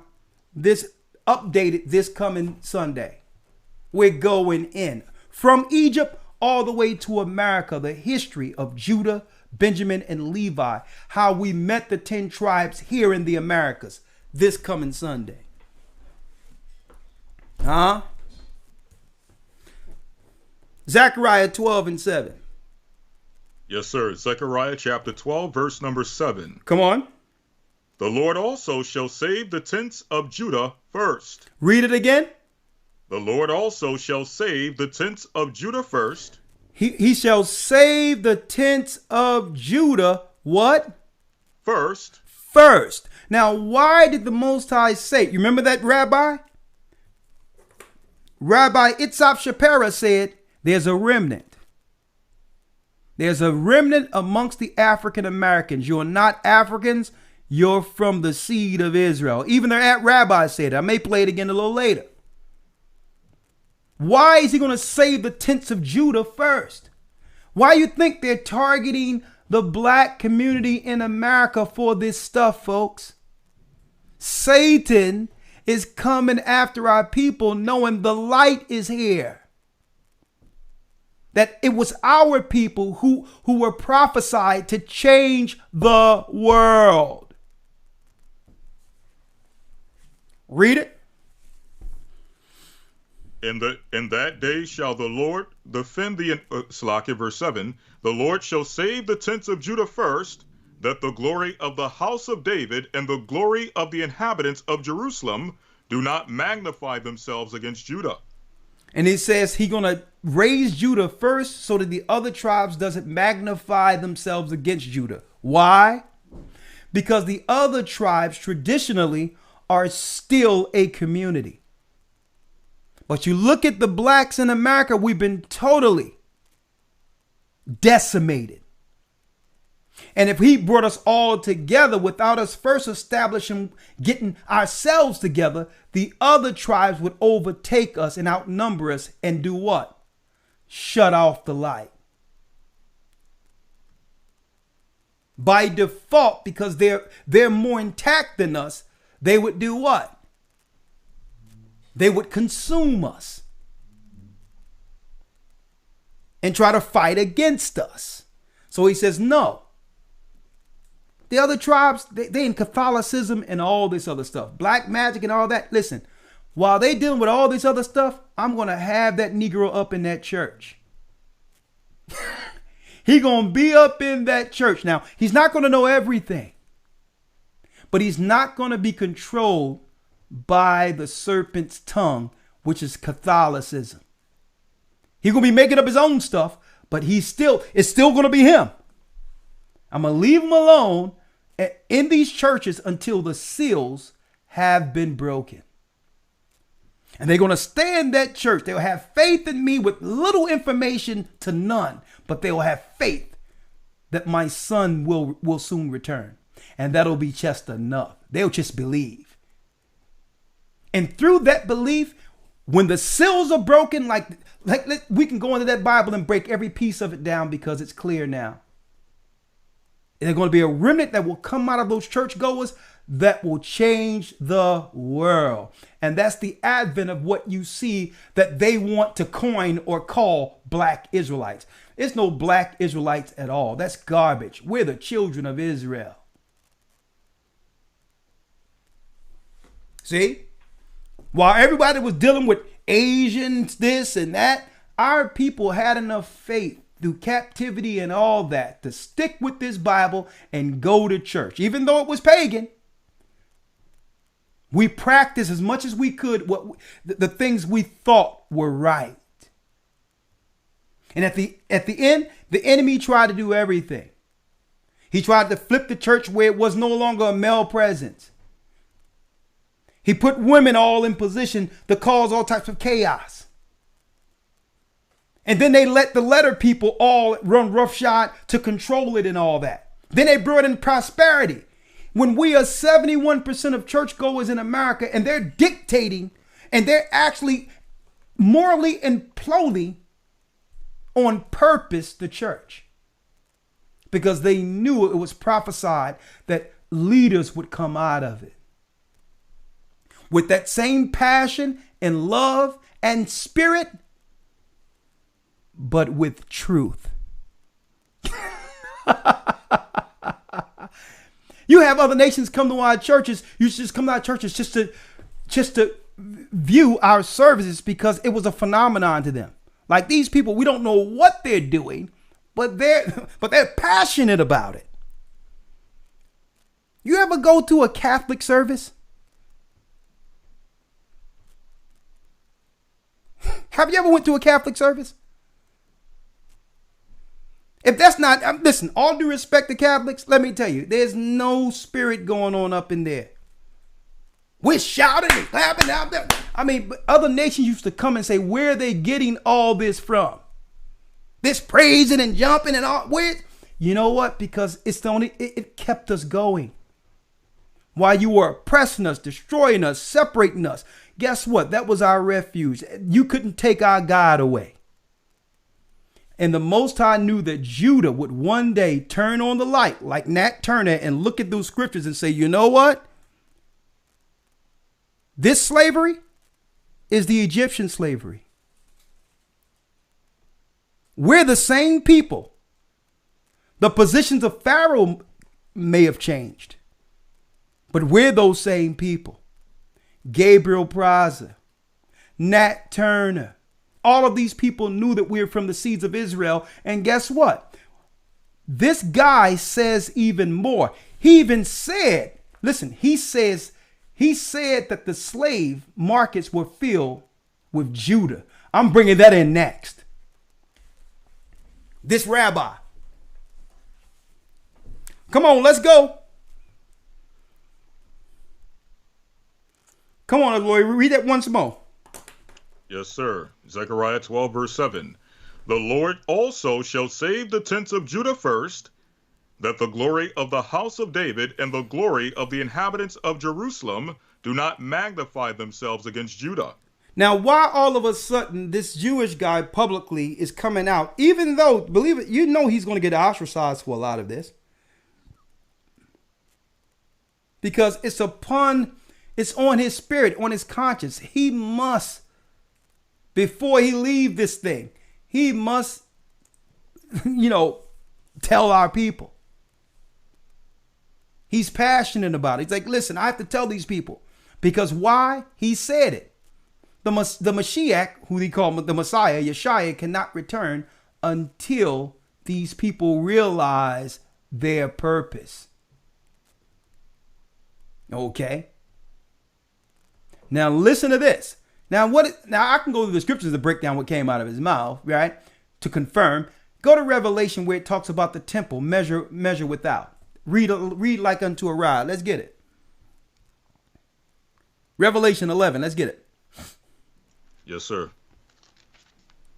Revelation 11, verse number 1. Let's read it. And there was given me a reed like unto a rod, and the angel stood saying, Rise and measure the temple of God, and the altar, and them that worship therein. Come on. But the court which is without the temple leave out, and measure it not, for it is given unto the Gentiles. Is given unto the what? For it is given unto the Gentiles. So the Gentiles aren't numbered for the temple of God. That's why the rabbi said that. It's a remnant amongst the African Americans that must wake up. Because the Most High, 1 billion white Jews or white people or Chinese people can come to the truth. 100% truth, and they still wouldn't be counted for the number. Why? Because the prophecies are according to bloodline, the bloodline of Abraham, Isaac, and Jacob. So they're not counted for the number. So they can be righteous, pious, virtuous, follow the Bible, believe in Christ, but the angels won't count them. Read it. Verse 2, But the court which is without the temple leave out and measure it not, for it is given unto the Gentiles, and the holy city shall they tread under foot 42 months. Now, it was given to the Gentiles. Why? Now, they say the Gentiles don't count them. Now, some people might ask, well, why teach the Gentiles? Because you know what? Because with the Gentiles, we get more numbers, because guess what? They'll talk to our people too. Unfortunately, it's the truth. Our people will hear it from them before us. So, hey, the Most High says what? He'll make us fishers of men. So we can use, there's a lot of bait. Okay, that's why. Because Gentiles will come in and they will have their reward, because it tells us in the scriptures that we're going to give them what? We're going to give them their portion of our inheritance. We're going to take some of our inheritance and give some of our inheritance to them for a portion. So it'll only benefit them to help us get there, to give something to them. Christ giving it to us. And it tells us in the scriptures in Ezekiel that we're going to part an inheritance to the Gentiles for them backing us in these days of trouble. See? Elder Lawyer. Now, let's get Revelation 7. Revelation 7. Let's go. Yes, sir. Revelation 7, verse 1. And after these things I saw 4 angels standing on the 4 corners of the earth, holding the 4 winds of the earth, that the wind should not blow on the earth, nor on the sea, nor on any tree.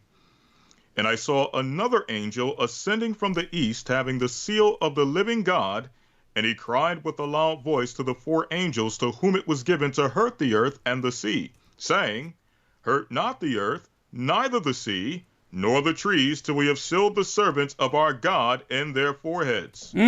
So here's the same number. Read. Come on. Verse 4. And I heard the number of them which were sealed, and there were sealed 144,000 of all the tribes of the children of Israel. Of who? Of the children of Israel. Of the children of Israel. Judah 12,000. Benjamin 12,000. Simeon 12,000. Then in the book of Revelation, it names them. And folks, I don't care what that garbage they teach in their theologian schools. These are physical people from the bloodline who've been scattered. There's no spiritual Israelites. These are physical people who are from the lost sheep of the tribes of Israel. So the angels must count them first. And once the 144,000 is sealed, the Most High will tap Christ, and he's coming to this earth to save us out of perils. So Satan believes that his race is to kill us off before that time happens. And that's the time we're living in now, called Jacob's trouble. Now there's more, but Elder Lawyer, let's hear a little bit more, because only a few more minutes before he's done, okay? And then I can open up the calls. All right? Yes, sir. And make a few announcements. One moment. Let's go. We are going to be healing the entire, which including the African American community, friend, in the United States. But Satan doesn't want it. So now what does he do? He is turning African Americans against Jewish people without knowing that they are affecting the root that they actually belong to. And there's only one who can restore them to the real identity, and his name is Yeshua. Yeshua wants to do a miracle. Friend, we are talking about the real restoration. The real restoration of the bride. You thought what we did in the night of the bride was a big deal? God is about to do something much bigger. First in Africa, then with the African American, African, European, African, Asian, all Africans all throughout the world. Why? Because they are connecting by the roots, friends. And that is a prophetic, what he's saying here, it's saying Look at this. Again, if you missed what I said to you, I want you to understand. Read Zephaniah chapter 3 in context. God is going to return all the nations to one tongue, to one tongue. He will return into Hebrew. And there's going to be two regions, two group of people south of Ethiopia called Atari, okay, and Batputsi. Those are random names. There's no country that called Atari or Batputsi. It is the daughter of the scattered one among the house of Israel, and they're going to lead Israel to their salvation, because the rabbi asked, who is their gift? They are the gift. You want to know what God wants? Want anything more than anything else? He wants his children to be under one roof. Can you know how much God loves Africa? You want all the children to together.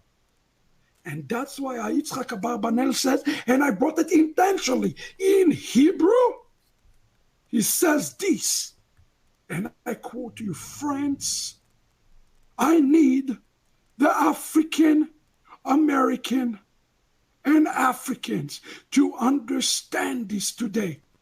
Look what Yitzhak Abarbanel, a Sephardic Jew, has written and says, therefore, et Israel lo yadu.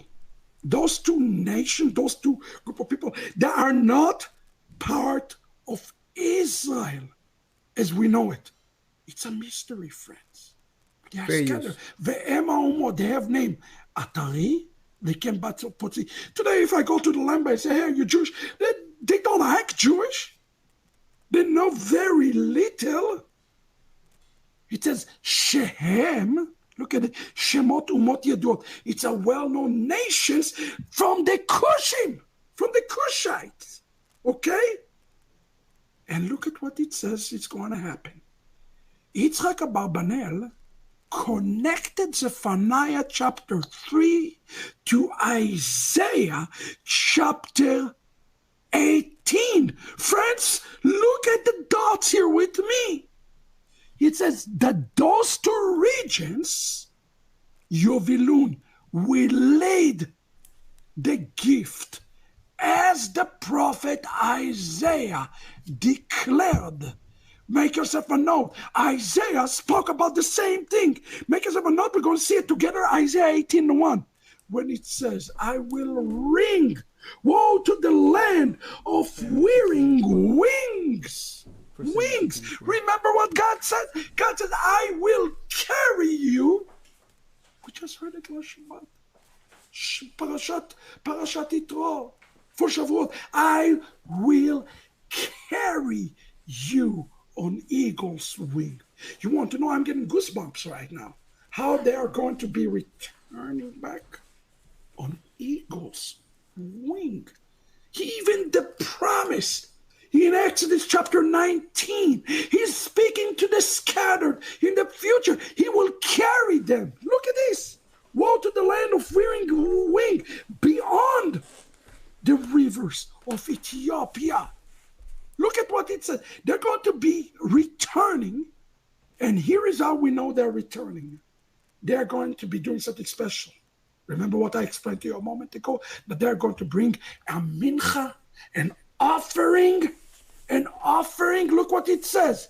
Here it is clear as glass. And it says, Shavim. When they return, Yovilu. Like from the word jubilee, or to lead the way, Shai Lamore. What does it mean, Shai Lamore?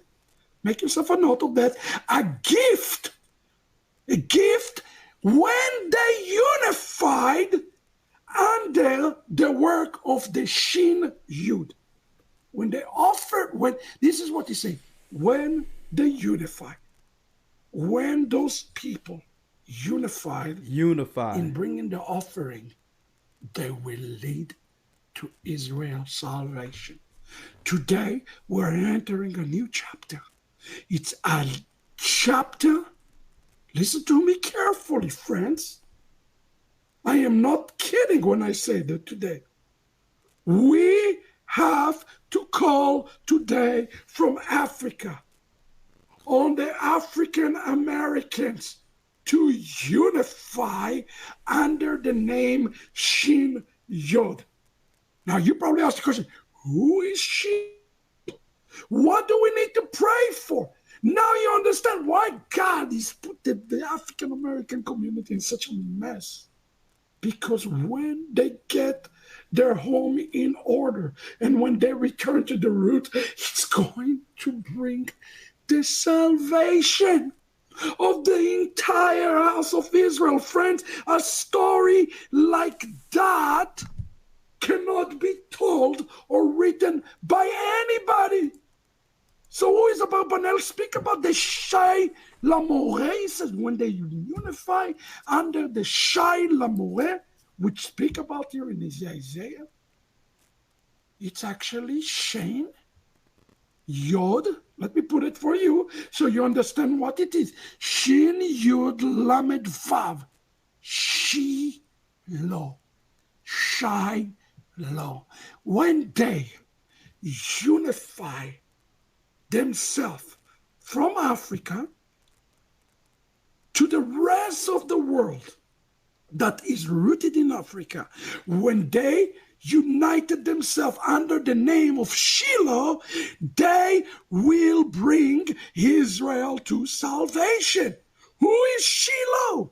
Shiloh, friends, just go to Sanhedrin 98 and understand who is Shiloh. Shiloh is Yeshua.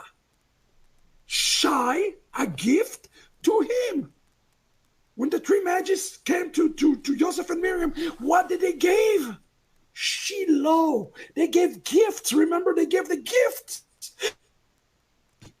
This is exactly what the text is saying that will happen in the future. Just that they brought the gift to Joseph and Miriam, again a gift will be brought to Zion. But this time the gift is the remnant, is the scattered one in the house of Israel. And this remnant in the house of Israel, who's going to be represented as a living gift, is none other than those who scattered in Africa. Oh my God. Oh my God. We are getting a completely different picture of what is happening right now in the world. That's why the prophet Isaiah has said it like this. Land in the deep shadow of wings, beyond the river of Cush. The Hebrew word is Cush, south of Cush, friend. All there. You want to know South Africa, friends? There is no coincidence. There is no coincidence that we see this South Africa right there is not coincidence. And I need everybody to understand this is not a coincidence. This is the beginning of the fulfillment of this prophecy. But from this point, this is going to grow to African all over the world. Get ready. Get ready. This is what God says He's going to do. Look what He's saying here. He says, go, swift messengers, to a nation tall and bronze, to people feared far and near, to the strong conquering nation, those land divided by rivers. Root to the seed, back home to the real identity. His name is Yeshua. Africa is in the process of finding the real Yeshua now. As soon as Africa finds the real Yeshua, guess what's going to happen? A messianic revival is going to break out in the United States of America. A real messianic revival among the African Americans. It is coming. It is coming, but it is need to be Africa who call upon the African Americans. And we are getting ready for that, friends. A prophetic word is being released here this evening for you to get you ready for this Shabbat and understand what God is doing. Look at this. Adonai, umipiem nection. That God is going to do miracle. They're going to return in such a power with the spirit of the Mashiach that it will be called Pele. Look what it says. ומפיהם ילמדו כל העם. All the people will learn to them. לפי שיתפעלו בם. The people will look at those scattered. He said all of the people will learn through them. Folks, what do you think been happening for the last some odd years with the understanding of our people being Israel? You think we're the only people listening? The whole world is learning. So what he's saying is actually being fulfilled in this sight. The Torah scholars, the rabbis will look upon them and say, what is that? It will be a miracle. Why? It will be like a resurrection for the rest of the house of Israel, because many will call upon the name of God and will serve him. God is going to take the list and is going to make this ugly root that nobody wants, and is going to bring healing to the entire Jewish nation. To the entire Jewish nation. Now, the words of Rav Shaul, Apostle Paul, are so clear. Now, if the challah offered, Romans 11:16, now if the challah offered as produce is holy, so is the whole loaf.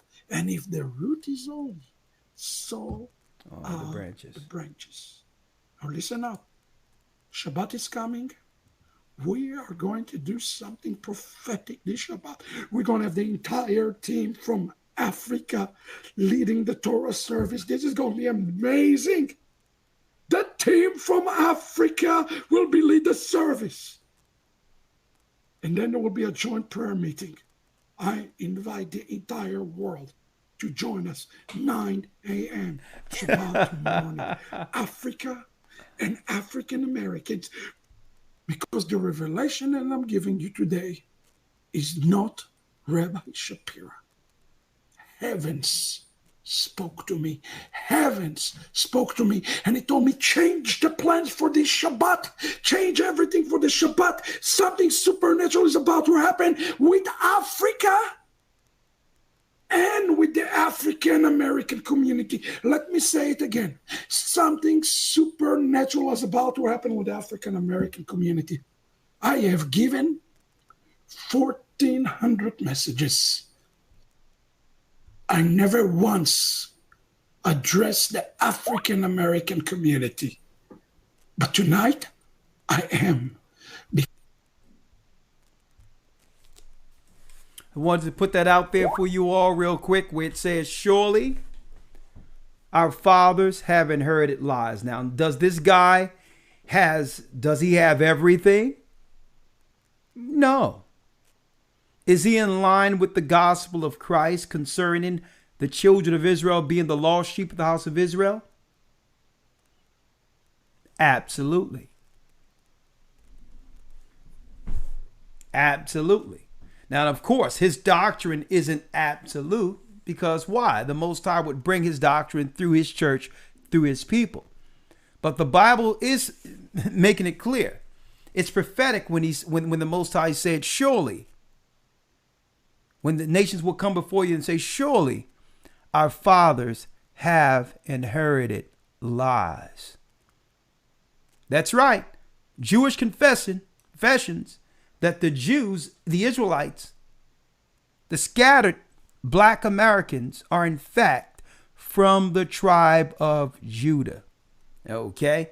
Even Jewish people are stating it, and that they're waiting for our people to stand up and take our rightful place in prophecy as a head tribe of the nation of Israel. Now, before I do anything, Elder Lawyer, I need you to go. There's more I'm going to bring out of this book, but I wanted to bring out one thing in particular out of the Tinsdale, and I'm going to go all through this academy. Elder Lawyer, I need you to go to 2 Samuel real quick. 2 Samuel 16 and 12. Yes, sir. 2 Samuel chapter 16, verse number 12. It may be that the Lord will look on mine affliction. No, 1 Samuel 16 and 12. 1 Samuel, yes, sir. Yeah. Let me know you got it. Yes, sir. Now, before I do that, even though I'm going to go into it in more detail, I need y'all to look at this picture, brothers and sisters. I need y'all to check out this picture. Who is that? Let me show you here. Who is that? A black man by the name of William Tinsdale, who is behind what? He was behind one of the first, or the first translation that was given to us before King James, when there was black nobility ruling Europe against the Holy Roman Empire, Edomites. So let's see the description of David in the Tinsdale Bible. Okay, in the Tinsdale Bible of 1537, almost 100 years before the King James Version. And King James unquestionably was a very, very dark black man, Negro. Okay? Read that real quick for me, Elder Lawyer. Let's read, and you get this and more in the academy, okay? Let's go to 1 Samuel 16 and 12. Read it. Yes, sir. 1 Samuel 16, verse 12. Yeah. And he sent and brought him in. Now he was ruddy, and withal of a beautiful countenance, and goodly to look to. Now, the reason why I brought you here is because this is the place modern day Western American theologians will take people to have us believe that David was a Caucasian, because they'll say ruddy, red, right? But no, even if they try to use that, that's an outlier, because why? We're black. We have many light-skinned people and children that comes out of our offspring. But I'm going to show you why they can't use that. When you go to the earlier Bible, William Tinsdale, an earlier Bible than King James, it reads what in the Tinsdale Bible? Elder, come over here, Yurok, you read it. I'm here, Tinsdale Bible. I have it highlighted here. I'll go in it more. I have it highlighted for those who can't see it there. Right? I need you to read the same verse talking about David.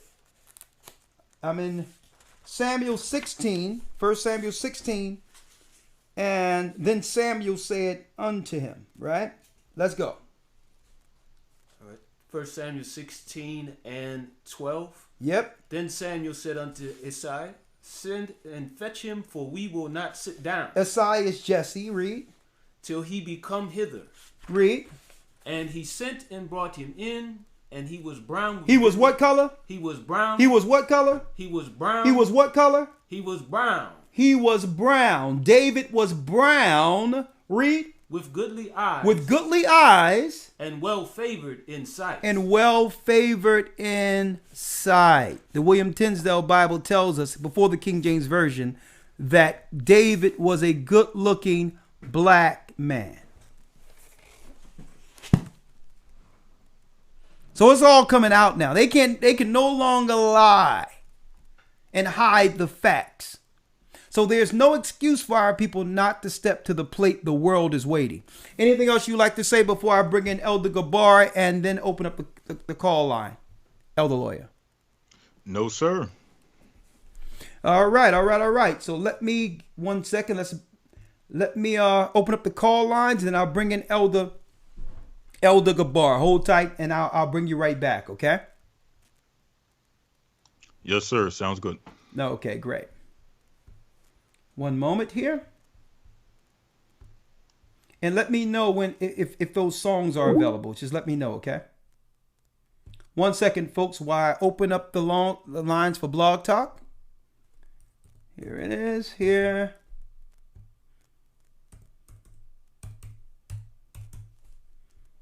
One second here.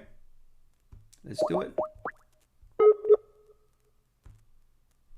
1 second. 1 second. All right. All right. Let's do it here. Let's see. All right. All right.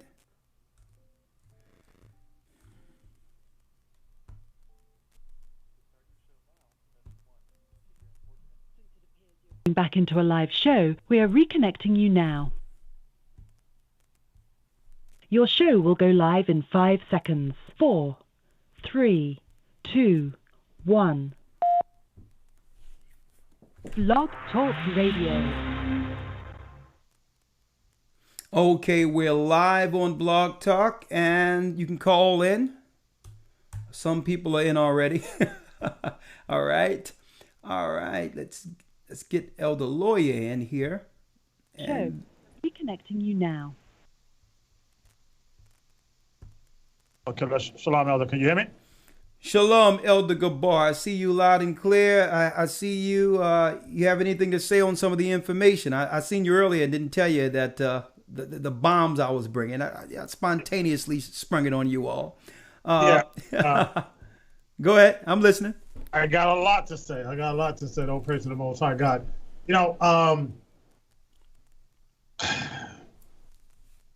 Years ago, when I first saw certain rabbis admitting that there is some possibility that some of the West African could be part of the tribe of Israel. I said, you know what? What they have to gain about this? Well, what's the purpose? All these years denying it. Now you got this rabbi talking about Israel. Another name for Israel is Cush. And these are information that they have had for several years, right?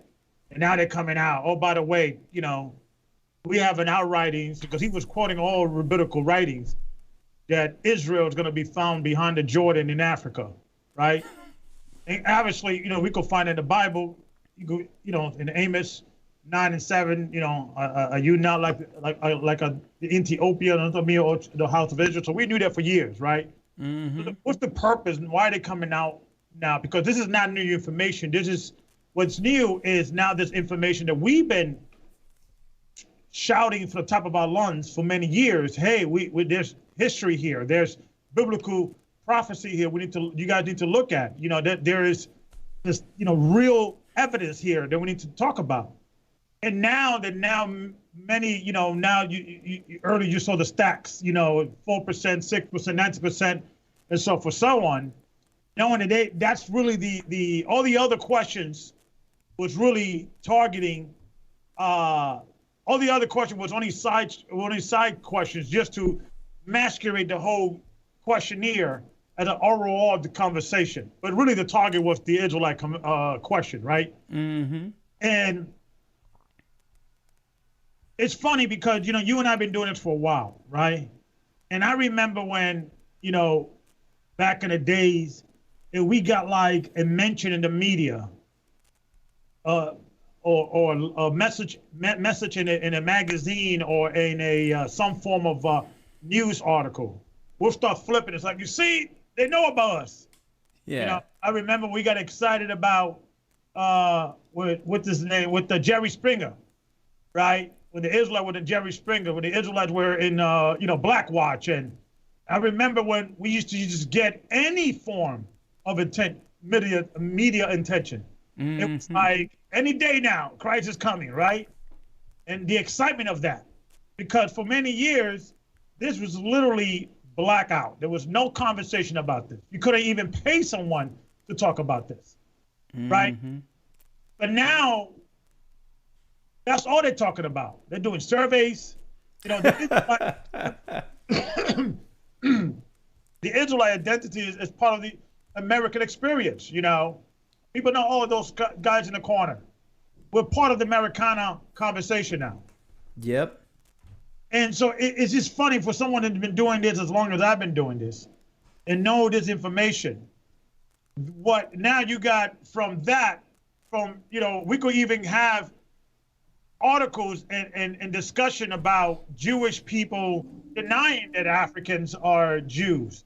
They used to dismiss it like, well, maybe a rabbi taught them or they picked up from us. Just because they got similar custom doesn't mean they're the tribe of Israel. We're gonna, we'll look into it, but I don't think so. From that to the African American community are going to play a pivotal role. First of all, they're admitting that the African American community is of the tribe of Israel, but now they're saying that they're going to play a pivotal role in the regathering of the children of Israel and the return of the Messiah. So from no, there's no black Hebrew Israelites. That's made up. They did delusional. So now, hey, let's all come together, kumbaya, because you guys are playing a pivotal role. Oh, by the way, another name for Israel, according to our writing, is black, Cush. Now they're throwing, and I think the shift is the thing is turning, and this is the reason why us black and brown people got to stick together, because they're gonna try to divide us. There are some gullible African Americans say, we're gonna join together with the Jewish people, and maybe they got a point, and maybe we have to come together and start with the hate. This is not about hate, and I had this discussion with you, and I also discussed it in the lesson I did this past Saturday. This is about the controlling of the minds of the people. It is dominion. They understand that their infrastructure is collapsing because it's not based in truth. Our infrastructure is based on truth. Yeah, we don't have all the truth. The Most High is constantly revealing new revelation to us, but they understand that the fundamental of this church is that we're the Hebrew Israelites. All people that accept Christ and accept God's commandment could be saved. But we are the true Israelite mentioned in the Bible. That is the most powerful statement you could find in the entire history of the world. Because that concept, if it starts getting steam as it is now, people are going to lean towards what we're doing. So my recommendation to every Gentile that is listening to the sound of my voice, pick a team. Because in the scripture says that when the son of the stranger would join himself to God, let him never say that the Lord has utterly separated me from his people. Because part of the Gentile receiving their salvation is through us. That's prophecy. So this new revelation is for them, but we always knew that the Gentiles, and we always understood that our calling was to bring the light to the world. We're supposed to have been the ambassador of God. We're supposed to be one nation, all creed and different nationality worshiping one God. And we're supposed to be ushering this understanding. But we failed to do our job. But guess what? We're back. Let me ask you a question before I bring in the calls, Elder Gabar. Yes, sir. What was the name of the guy that ended up having a spat with Farrakhan and he ended up dying in early? He was really gaining notoriety on Phil Donahue in New York. Khalid Muhammad. Khalid Muhammad. Yes, sir. Now, I'm going to tell you this, and I wondered why in this graph they kept bringing up Farrakhan and his sentiments, right? In the same graph as Israelites, because I'm going to tell you why. Khalid Muhammad, before he died, made a statement concerning the Jews. And he was stating, Khalid stated, I'm going to see if I can find it here. He was stating that the black Jews is right here in America. We're the Jews, right? And then he got killed, right? Don't forget, he was a student of Farrakhan. So the reason why they keep on bringing up Farrakhan, because the ideas that Farrakhan and the Nation of Islam had was predominantly Israelite-based culture under an Islamic label. See, and this is what they were fearing, that as long as you say the Nation of Islam, you are right. But don't be the Nation of Israel, cleaning up your communities, denying pork and all the vices that are destroying our nation. You understand? Modest apparel, men standing up, always looking nice and dressed nice. That concept is an Israelite concept. Why? I'm starting to see it clearly now. I lived over in the Middle East, and I've never seen Muslims as clean as a Nation of Islam. So you can't tell me that that concept came from over there. That was created organically here. We're the soil of the earth, exactly. It was that concept and the idea of us being a nation. But they allowed it to flow for a while because why? It was still under a lie. But they watched it intently, hoping that it wouldn't transition. Khalid Muhammad was about to transition it. Listen to this. Hold up.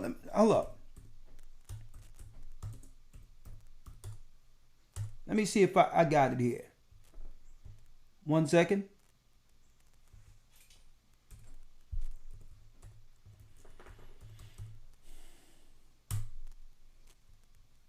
Let me see what it says here. Khalid Muhammad.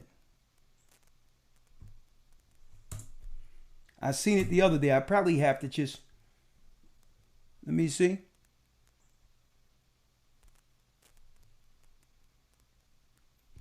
Probably have to pull it out another day. Let me see if I can find it. If I can, I'll just save it for another time.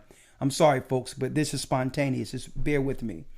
And Elder, while you're looking for that, I also want to add that I had a conversation years ago with a Jewish rabbi in a library in a Barnes & Noble. It was a friendly conversation. And this is going back to like 99, 98, going way back. Okay, I'm listening. I think I have it, but go on. Yeah, and he talked about, Ethiopian Jews and people of color, and then, at that time they knew about the Israelite community and things of that nature. Yeah. And I asked him a question. I said, okay, because his mind is, as long as you follow Torah, you're a Jew. You just got to follow Torah. You just got to follow Torah. I said, okay. And so I said, okay, let's just say hypothetically, we take out, we divide, we put aside our differences in regards of, we all claiming that we are Jews. You're saying that I'm not. I'm saying that you're not. Let's just put that in the side. What kind of world us unified looks to you? How would that look like? Well, we all together, and everybody will have to, will convert, and rabbis, and we will teach you how to be Jewish. But wait a minute, we already decide we all Jewish. That's not even, we all the tribe of Israel. Okay. Why we have to then go to you to be identified as Jewish? So that's good question. I'll never come together, but let's say I will come together. This is in the terms I will agree. Okay, we need leaders of every ethnic group of persons that are claiming to be Jews. And then he has seat at the table on where the money and the resources are going to go that you guys have been getting in Israel and throughout the whole diaspora in regard on the notion that you guys are Israelites. So let's have a conversation. Will you agree that we have an equal playing field of voting in what direction of Israel is going to go? Well, I don't know if the rabbi will agree with that. Exactly. It's about power. So this whole thing is not about the now Jewish people want to be, they had an epiphany and all that. They know the ship is sinking, and they know they can no longer hide or present this idiocy that the only people in the entire universe, in the world, they are claiming to be Jews, it's only them. People are going to start asking questions. Whether even, the Bible says you're going to get scattered through the whole world, not only Europe, the smallest continent in the world. So I think now they have to get people to go in there. They need to now recruit black and people of color, because now they can't explain this away. There's too much data about, wait a minute. You talk about the Jews got mistaken for Ethiopians. You got Jews got mistaken for Egyptians. You got Jews all through history being called black or Swati or people of color. How can you explain this? Okay. So now they're trying to scramble and say, okay, we have to come up, change the narrative. Oh, now the black people, yes, come. Yeah. Ain't gonna work. So the questions you posed were great because we have to first start off with what? A defense. Like, I agree that Israel needed defense, but in order to have defense, you must have a treasury. One thing that protects the state of Israel right now is the foreign aid that comes from America and around the world based on the Holocaust that makes sure they're protected through these financial resources. So, okay, so we can get at the table and claim to be Israel or whatever, but okay, that pie to protect our people, we need to discuss that first. Right. Financial aid across the board. That means that pie that you've received belongs to us too, right? Exactly. You know what he said? He said, no, we help black people. We helped the Ethiopian Jews in the 90s. There was this mission. I know about that. Yeah. But do you have any Ethiopian rabbis? Do you have any Igbo rabbis? Do you have any leadership of people of color claiming to be Jews? Or we have to go to you to accept these financial assistance? Yeah. That's not gonna work. So, hold up now. I think I got it. I think I have it. 1 second. I think I have it. 1 second. I think I have it. LL. I'm sorry. I need to play this real quick, okay? Sure. Yep. Let's bring this information out. All right. Fair use. Dag, this is not too many people. I don't think they're going to claim this anyway. They don't got no views on. Khalid Muhammad interviews tells the truth. Listen to what he said before he died. Now, this is what the Nation of Islam was about to become. Listen. Oh, Lord, child, Lord have mercy. Here come the cracker man. He's the one who cracks the whip to keep you in line. Okay, well, what is, besides the... And the so-called Jews, I say so-called, not in mockery, Brother Dominic. I'm not playing to any cameras. They are the so-called Jews because we are the true Jews, the true Hebrews, the true and real Israelites. Right has been stolen by them. We are the true ones that fulfill Bible prophecy and scripture. Isn't it a fact that you know? Hold up, what did he say? Hey, folks, this is where things were about to go in the 80s. Khalid was getting as much or more recognition than Farrakhan at one point. I know it. This is the time I was coming up. This guy was gaining steam. You remember that, Elder Gabar? I met the brother in Harlem. Yeah, good brother.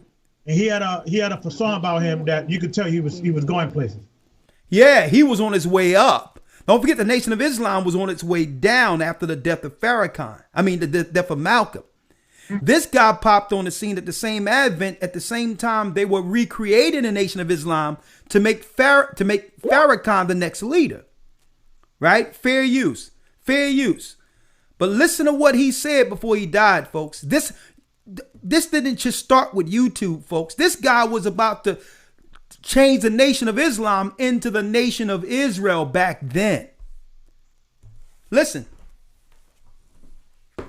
Lord, child, Lord have mercy. Here come the cracker man.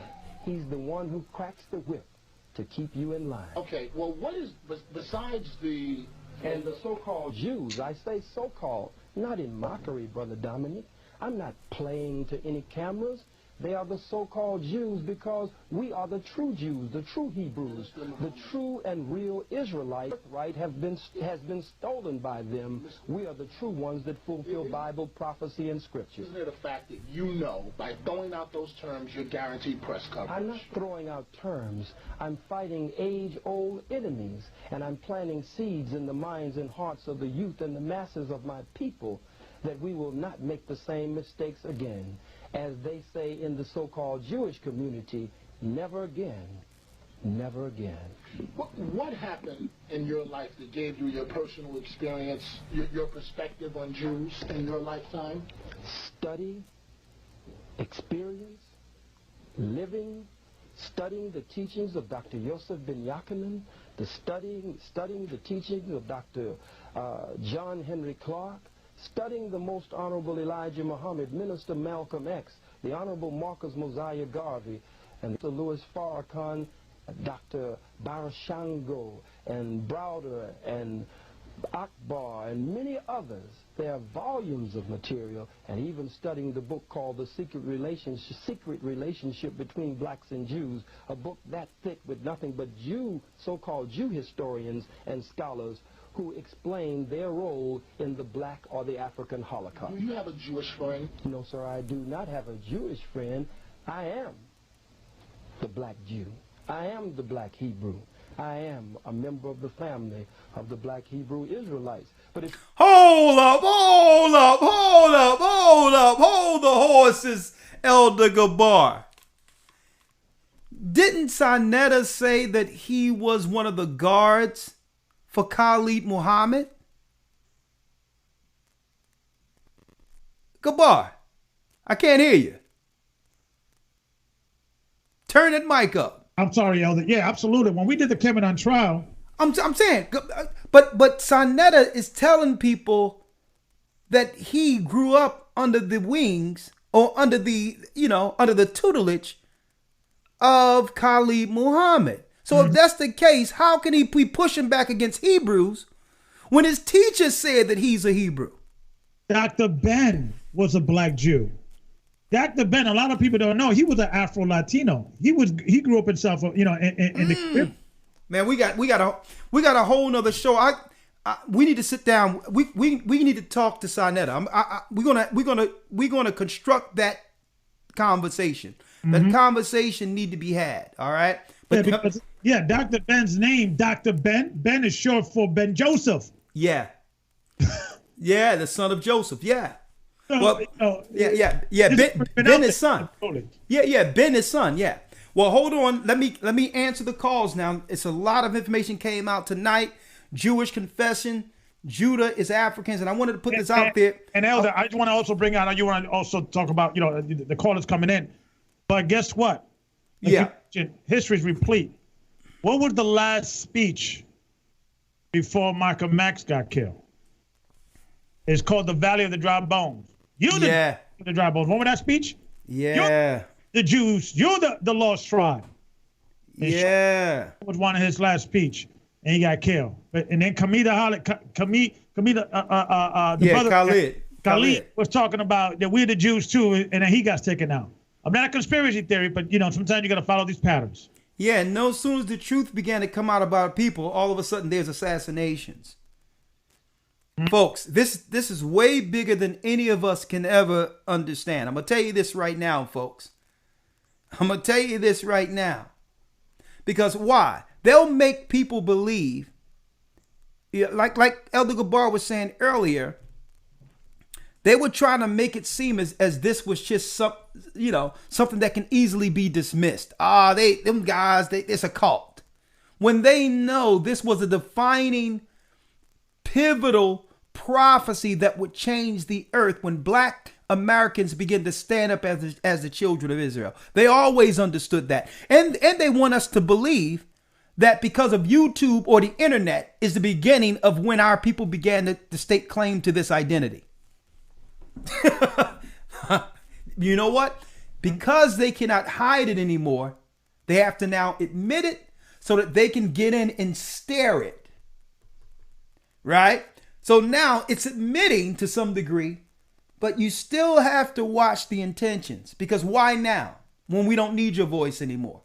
But the guy I showed today, he seemed a little genuine, but I have to further discuss things with him to find out, if that's so. All right. So here we are. I'm going to take a break real quick. Hold on, Elder Gabar. Get ready for the calls, 515-605-9327. And yes, we're going to take calls for about 15, 20 minutes, and we wish you all Godspeed. I hope you've been edified, and I hope you enjoyed our program, Jewish Confessions. As you can see, you can support the work. If you have Cash App, $ GOCC 144, donate. Okay, if these broadcasts helps in your understanding and you enjoy the broadcast, support the broadcast.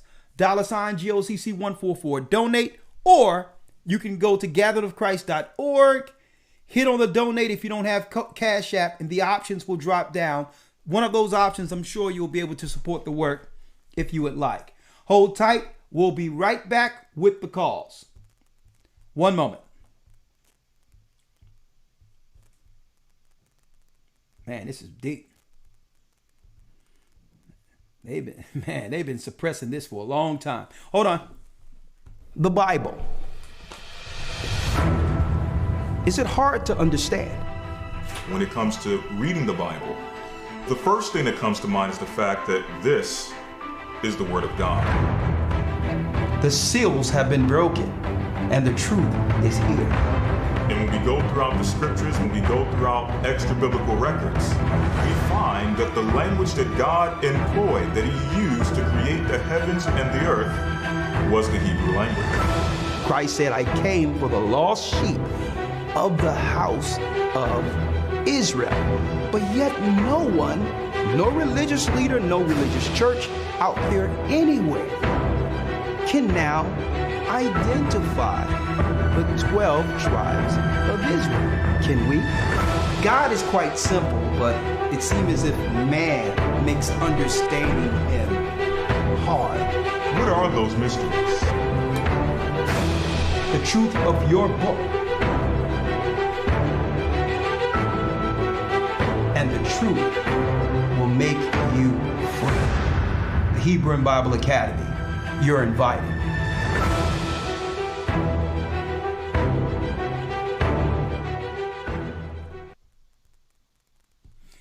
And this week, the split between Israel and Judah.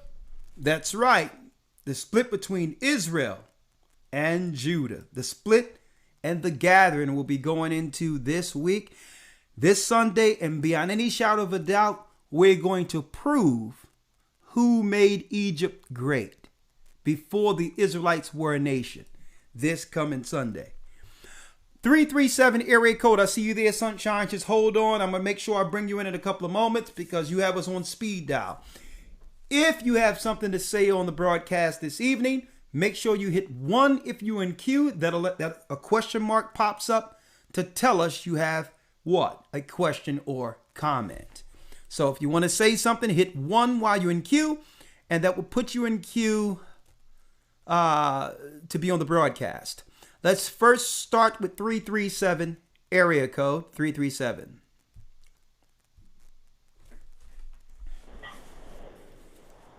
Shalom, you're live with the Gathering of Christ Church. Shalom. Shalom, sir. Shalom. Elder, okay. How's it going? There's a lot of noise in your background, if you may. Please go to a quiet area, please. Okay, I'm at work, Elder. Just give me time. I'm running. I'm moving quick. All right. Give me a second. Oh. Now get yourself together, brother, in a quiet place, and I'll bring you back. I see you there, but for time's sake, please make sure there's not a band playing in the back. 916 area code. Hello? There's no way I'm in here. Shalom. You're live with the Gathering of Christ Church. Yeah, Shalom. I just want to say, just want to thank AHAYAH for you guys for just doing this and opening up people's eyes. And I just want to say thank you and just all praise to AHAYAH for y'all just spreading the word out. That's all I want to say. Thank you. Whether you have any comments on the information you've seen tonight? The video that Khalid Muhammad thing, that was crazy. I never knew that before because I showed my mom too because she was a kid when that was the 80s when it happened. So I was really shocked and stuff like that. But that's crazy.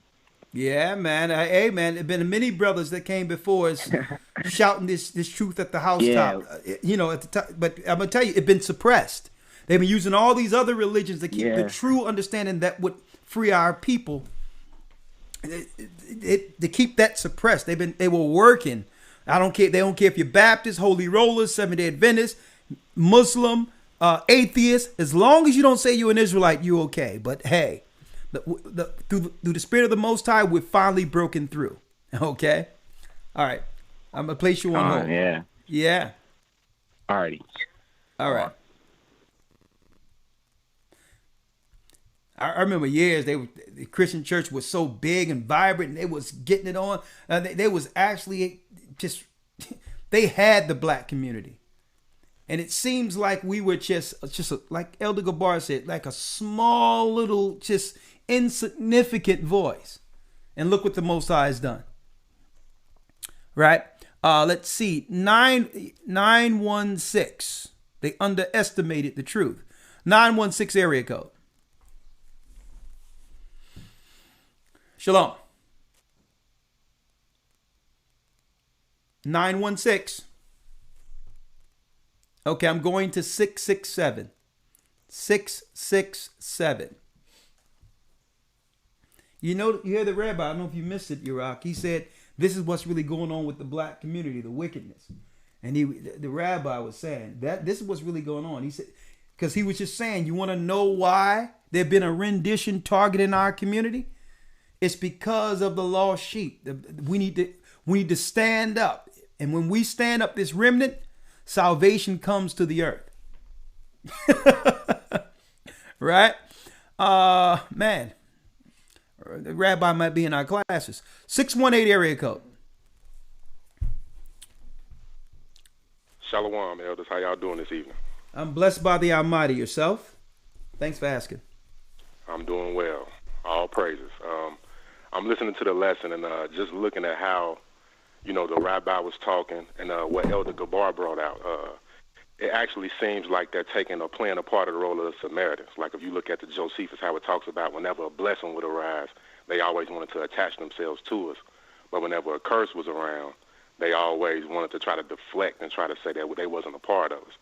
And it just take me back, just thinking of this, it's just taking me back to the book of Ezra or the book of Nehemiah, how it says that they wanted to build with us. They wanted to build with us and say, okay, come on, let us build with you. When after the Most High led us out of the Babylonian captivity, all those who was in the spirit was led up to help to build. And they wanted to side and try to, let us build with you. And what they said, no, you have no place or no part in this. And then after that, they looked to oppress the children of Israel. So we'll see where this goes once, they trying to look to try to jump on the bandwagon now, almost like it's a survival tactic. Like you said, the ship is sinking. But that's all I wanted to add, man. You brothers have a blessed evening, man. Continue to do the work. May the Most High bless and keep you all. Okay. Shalom. Hold on. Before you go, you have a Bible with you? Yes, sir. Give me 1 second. Okay.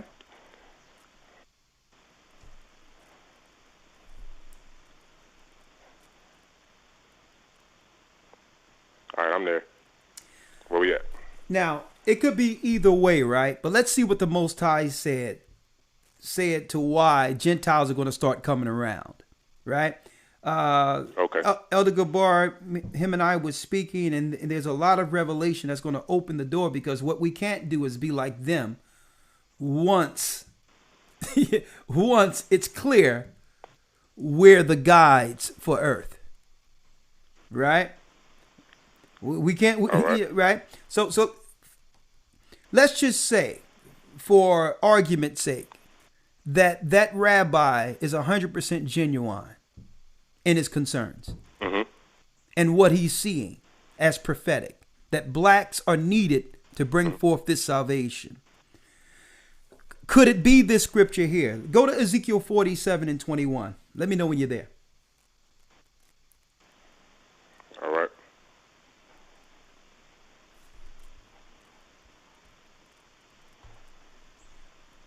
I'm there. Start at the 21st verse. All right, this is Ezekiel 47 and 21. Yes. So shall ye divide this land unto you according to the tribes of Israel. Verse 22. And it shall come to pass that ye shall divide it by lot for an inheritance unto you, and to the strangers that sojourn among you, which shall beget children among you. And they shall be unto you as born in the country among the children of Israel. They shall have inheritance with you among the tribes of Israel. Verse 23, and it shall come to pass that in what tribe the stranger sojourneth, there shall ye give him his inheritance, saith the Most High Power. So, brother, if you're saying he's doing this to benefit himself, you're absolutely correct. It was prophesied that he would do this to benefit himself. because he cannot receive an he cannot receive an inheritance until we get our inheritance. See it? All right, brother. I'm going to place you on hold. Yeah, all praises. All right. All right. Shalom. Shalom. See, people can't say that this is Israelites that are scattered amongst the other tribes if this is after we have already received the inheritance. So these strangers are Gentiles who we're going to treat like brothers. And because they're in Christ, they won't get their inheritance from Christ. They're going to get their salvation and inheritance through us. The Most High is going to give it through us to us. After all the hell we've gone through, we're going to get the promises of Abraham when Christ returns. And for the Gentiles who have always backed the true people, they will receive their inheritance. That's the spirit that's on this guy. Yes. Of course they're not going to do anything unless there's something in it for them. Thank you, Elder Gabar, for that. Right? All right, let's go down the line. 702 area code. Hey, Shalom. Shalom. Hello? You're live. Yes, my name is... Okay, my name is Ron Jenkins. I live in the Las Vegas area, and I've been looking to get baptized for a while. I just can't find any place to baptize me. And I've been watching you guys for some years. I forward a lot of your lessons to my family members. They're a little slow to take, but as of lately, with everything that's going on and how spot on you guys have been calling out the things that the media might cloud and have it look as if it's one way. And you guys definitely bring some clarification to that. They've been seeing it. They've been coming around, but I don't want to ramble.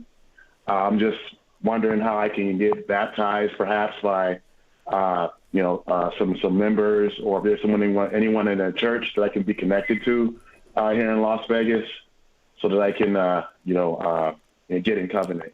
No problem, brother. We can help you with that. Let me get your name. Ronald Jenkins. Okay. Don't worry about it, Ron. I got your number here. I'm going to give it right to the elder over the West Coast. He's next to me, and he's going to reach out to you, and we're going to make that. We'll make that happen for you, okay? Thank you very much. All right. I'm giving it to him now. The water. All right. And another thing for those who missed the APB I put out earlier when people were still filing in, they're going to claim a cyber attack and all that, and that gas line. All these stories are just straight fabrication so that they can lead into their next phase of keeping people in by not allowing people to travel. Okay? They're going to claim it's a gas shortage due to the gas line breaking. Already, it's affecting the gas stations in Atlanta. 1 out of every 6 is affected already, but they're not telling people. So there may be a run on gasoline soon where they're going to have it out there. Well, listen, there's a shortage on gas, which means less trucks can come into the neighborhoods, less products, food, whatever the case is. No gasoline, that affects the whole economy. So since the majority of people are waking up to this farce we're living under right now, they're now going to transition into other areas to try to still keep people in and to force the Jim Jones juice on people. And the next phase is a fabricated gas shortage. So make sure you have what? Make sure you have metal cans and to try to hold some resources, extra resources of gasoline, and make sure when you go outside every day before you come in, you fill up your gas tanks. A matter of fact, once this broadcast is done, I'm going straight to the gas station, fill up my gas tank. Keep your thing on full at all times to get some excess gas cans, metal cans, to what? To preserve gas. because they're going to use this as a way to shut people down so that you cannot travel freely, knowing that most people aren't going to listen to this crap during the summertime.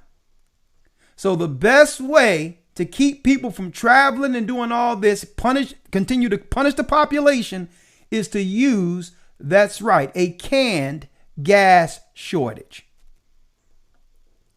So get it together. Make sure you're on point.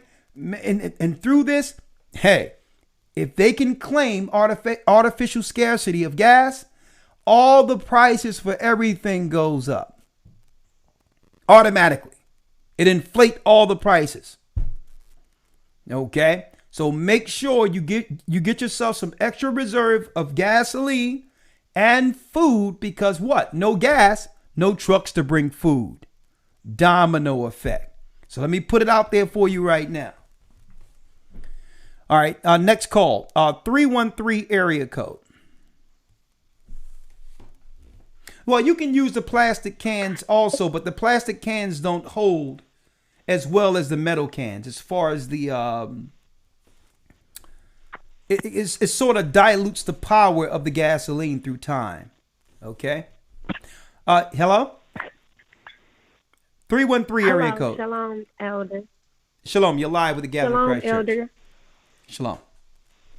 Hello, I have a statement and a question. My statement is, I definitely believe they are trying to join the Israelite bandwagon because, as you stated previously, time and time again, they know the Bible much better than a lot of our people. And I see that you guys did just quote Ezekiel 47 and 21. And I feel they understand that they will receive salvation through us.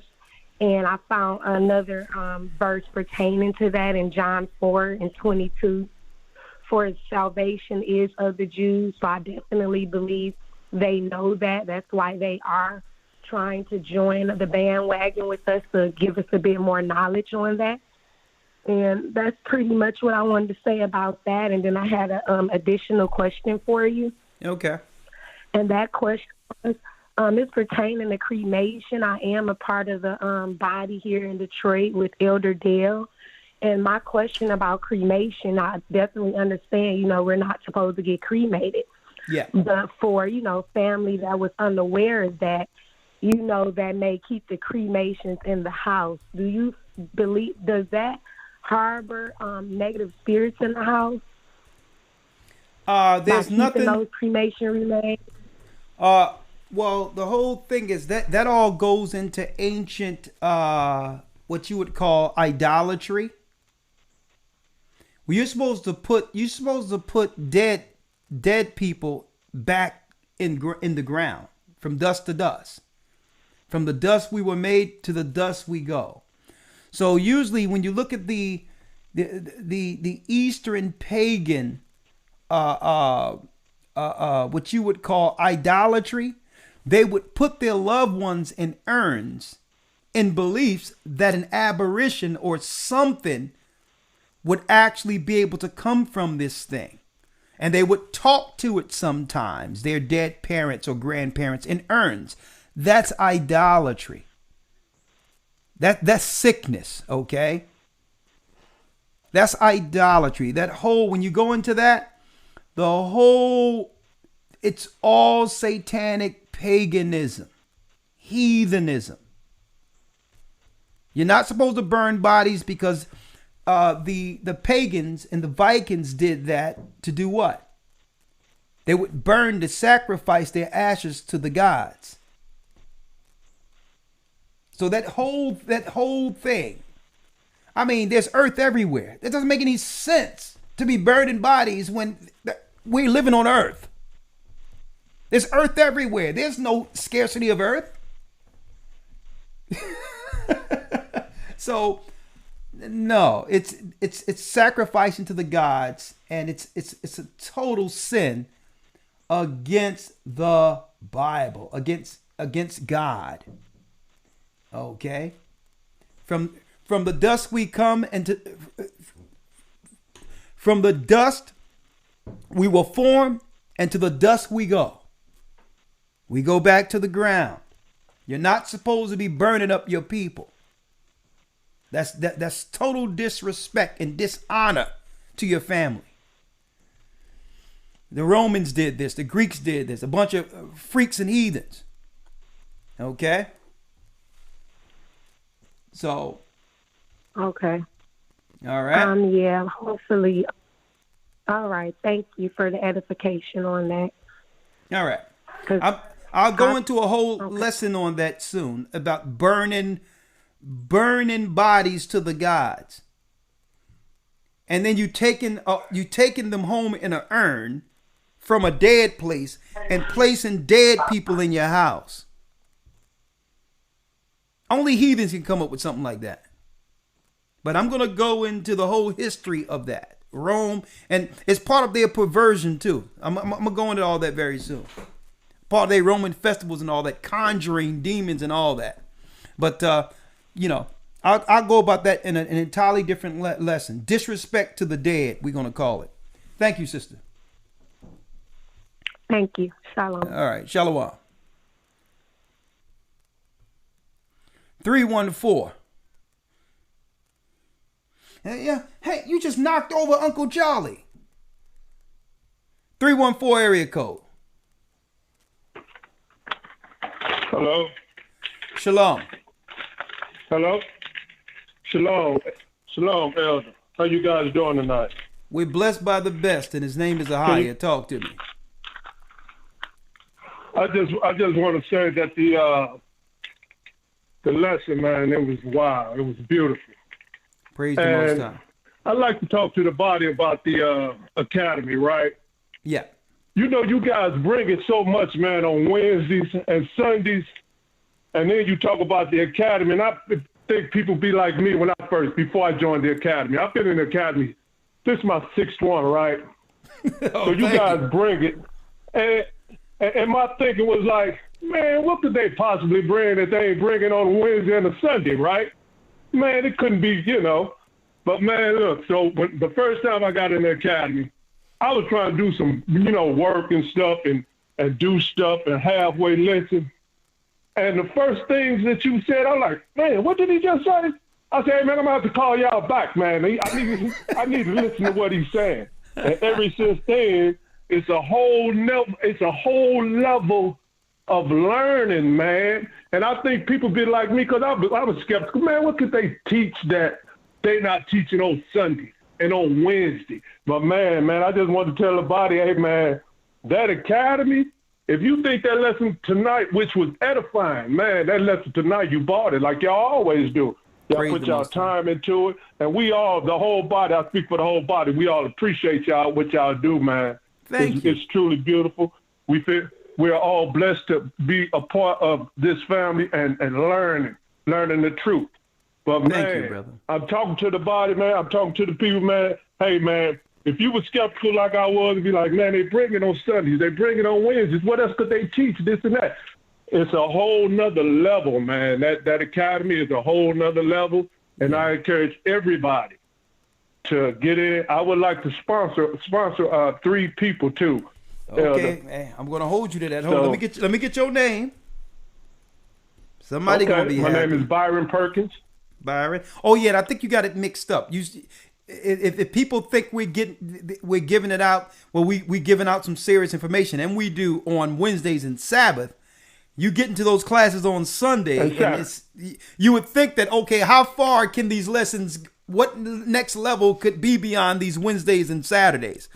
And when we go into school on Sunday, I'm sorry, I mixed it up. I'm sorry, I know they understood it. We understood. I just want to put it out there because people might mix it up. But let me get your name. You want to sponsor 3 people? Let me tell you, man. There's no way anyone can tell us who is Edom after that Sunday lesson, right? Absolutely. Absolutely. Man, I be wanting to speak. I be wanting to call and speak on that, but I'm like, I can't call and talk about the lessons about, about the Hebrew Bible Academy on the Wednesday and on the Sabbath. Because, that's what it's for, to speak, to get that edification. But, man, it's powerful, man. That it's a whole level of learning. It is actually changing my life. The way I see the world totally different now than I did before I got with the Gathering of Christ Church, man. I just want to thank you guys, man. I mean, it's a true blessing to be a part of this family, man. Well, Byron, so you was one of many who was originally skeptical, and that's okay. I can understand it. Yeah. It's hard to trust anything like, these man, days, right? Y'all bring it on the Wednesdays and the Sabbaths, man. I'm like, man, what could they possibly teach more than what they do? Like this lesson tonight. I'm like, man, I was like, wow. I mean, like, man, it was edifying, and I'm like, man, you brought it. But I think a lot of people be thinking, what could they possibly bring different in the academy that they don't bring on Wednesdays and the Sabbath? But man, I'm telling you, I'm family. Hey, if you skeptical as I was, this is my 6th one right now. If you skeptical like I was, get in it and see. And from the first time that they start talking, oh man, your mouth gonna drop. You're gonna have your undivided attention. And what I do now is I listen on Sundays, but I be having to work because I'm a personal trainer. I'm in the gym. But I spend my whole week going over all of the lessons, going over it over and over and over again, just to get a grasp of everything that you all teach. Man, it's beautiful, man. I just want Byron, to say thank you. I thank you for all those, and this is what we're gonna do, because I know I get a little wordy. I get a lot of wordy with the news and commentary because it be rousing me up a little bit. But I'm gonna try to keep the news this week to 30 minutes. So that I can spend more time on the back end, 30 minutes answering questions for last week and this week. So we're going to keep the news to 30 minutes, and then I'll be 30 minutes Q&A. And if you have any questions, I'll be more than happy to answer them, okay?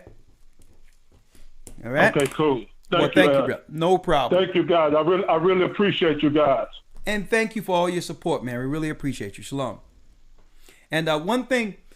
Let's see here. But one thing about what people don't understand about cremation is because the Bible tells us, well, in a nutshell, there's certain people who weren't written in the book of life. And these were the seeds of the Nephilim that was produced between gods, angels, and people, right? So they're not written in the book of life. So they used to burn their bodies to the gods, knowing that there would be no resurrection for them in the future because they weren't written in the book of life. The materials that goes back to the ground preserves it. Almost like a mummy, like being mummified and being preserved in the earth by the earth. So that when Christ returns, he takes that material to rematerialize you for the new body. So those who understand the same materials will be utilized, understand that they cannot burn their body because the earth encases the body to preserve it for the resurrection. But the devil know there will be no resurrection for him. His children know there will be no resurrection, so they burn their bodies to the gods. Okay? So we got 3 people that's going to be happy. I'm going to give this to the do me a favor, Byron, send your name, since you want to sponsor 3 people, to the GOCC Academy, so we can give that to the headquarters, the administration, so they can get 3 people in for you. All right? Let's see. All right, we have a few more. I see you, Sunshine. I'm gonna bring you in one moment. Let's see. I only take a few. 409 area code.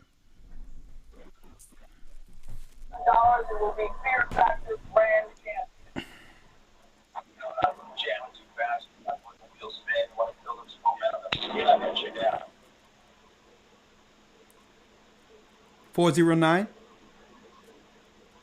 Okay. I'm sorry, 409. I have to go to another call. 719. Cremation is from the devil. Okay? Let me just put it out there. Shalom. Hey, Shalom, brother. How you doing? I'm doing good. Don't get no clearer than that. You're live. Hey, how you doing? I'm sitting here listening, and it seems as if every time someone from the Nation of Islam is letting our people know who we are, they somehow disappear. You know what I mean? And somebody who is willing to do the work as far as keeping our people asleep stays in their stead. So I'm just like, you see what I'm saying? Because like I never knew about Malcolm having that that speech that he had about the sheep. Like that's tonight's the first time I ever heard about that. Yeah, the Valley of the Dry Bones. So I just thought, yeah, I thought I never heard about that ever. Not even in the movie that they show, none of that stuff. So he has a complete speech on the Valley of the Dry Bones, talking about us. That was his last speech before they said, well, okay, we need to deal with this guy. Yeah, I'm gonna have to look that up for sure. Oh yeah. But secondly, we had, being in the work that I'm in, one of our higher ups is talking to us about, the John Jones situation. The Jim, and, you talking about the Jim? You talking about the? If you got to get it right, man. We don't know John Jones. We don't know John. Colt 45. Jim Jones Juice, Colt man. Jim Jones Juice. Jim Jones Juice. All right, come on, man. But Stop playing with it. He got his. And, okay. He's fine, but his best friend got it as well, and now he has Bell's palsy. So part of his face is just chilling. Part of his face just hanging out by itself. Go ahead. God. It's a so shame. I just thought that it's crazy that he just laughed it off like it was nothing. So let me ask you, when you seen one side of his face just not responding, did you let him know it was because of the Jim Jones juice? Like really, he's a walking stroke now. But he associated with it.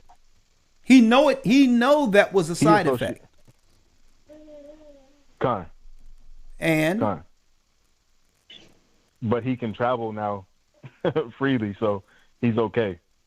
Okay. All right. Hey, man. So, oh, yeah, I heard about the meeting today. I'm going to call you up because, man, we got to get together. All right? Con. My man. Right, I'll talk with you soon. Yashaga Bar. There you go. It tell us in 2 Corinthians 5:10, for if we must all appear before the judgment seat of Yeshua Christ, that everyone may receive the things done in his body according to that he had done, whether it be good or bad. So the same materials that goes into the ground is the materials that the Most High is going to use to raise us from the dead. All right, let's go. All right, one or two more calls, and that's it. All right, and don't worry about it. He can get on the bus though. It's okay. 734 area code.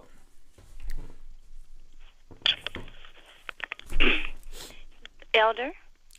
Shalom. Shalom. First of all, I'd like to say I was brought to the Gathering Christ Church, GOCC, through one of my really best friends, and I was just like the other caller, like two callers back. I was skeptical as well. But as this is my second academy, I'm walking in a brighter light with more knowledge. Tonight, I was very aware of the Valley of the Dry Bones. And as they speak of truth, we're still living the Valley of the Dry Bones. And I just want to encourage, as I'm listening to like all of you, I felt your whole vibe over the last 2 weeks. Like I'm literally looking at you right now, and I can literally feel your entire spirit. And it gives me, like when you speak, I'm speaking to my girlfriend like, I just said that. So I appreciate the connection that I'm having with GOCC, and just continue to grow. I'm in Michigan. I'm looking for like a church here. Okay. If you can guide me that way, I'll be there hands down. Oh, don't worry about it. We have Elder Dell. Elder Dell, I tell you, he's no nonsense, I tell you, but he's a good man. He's a good man. Elder Dell. Let me get your name, sister, again. Okay. I go by Kiva, but would you like me to email it? But my name is Nikki. Kiva or Nikki? Which? It's Nikki. Okay. Nikki. Okay. N-I.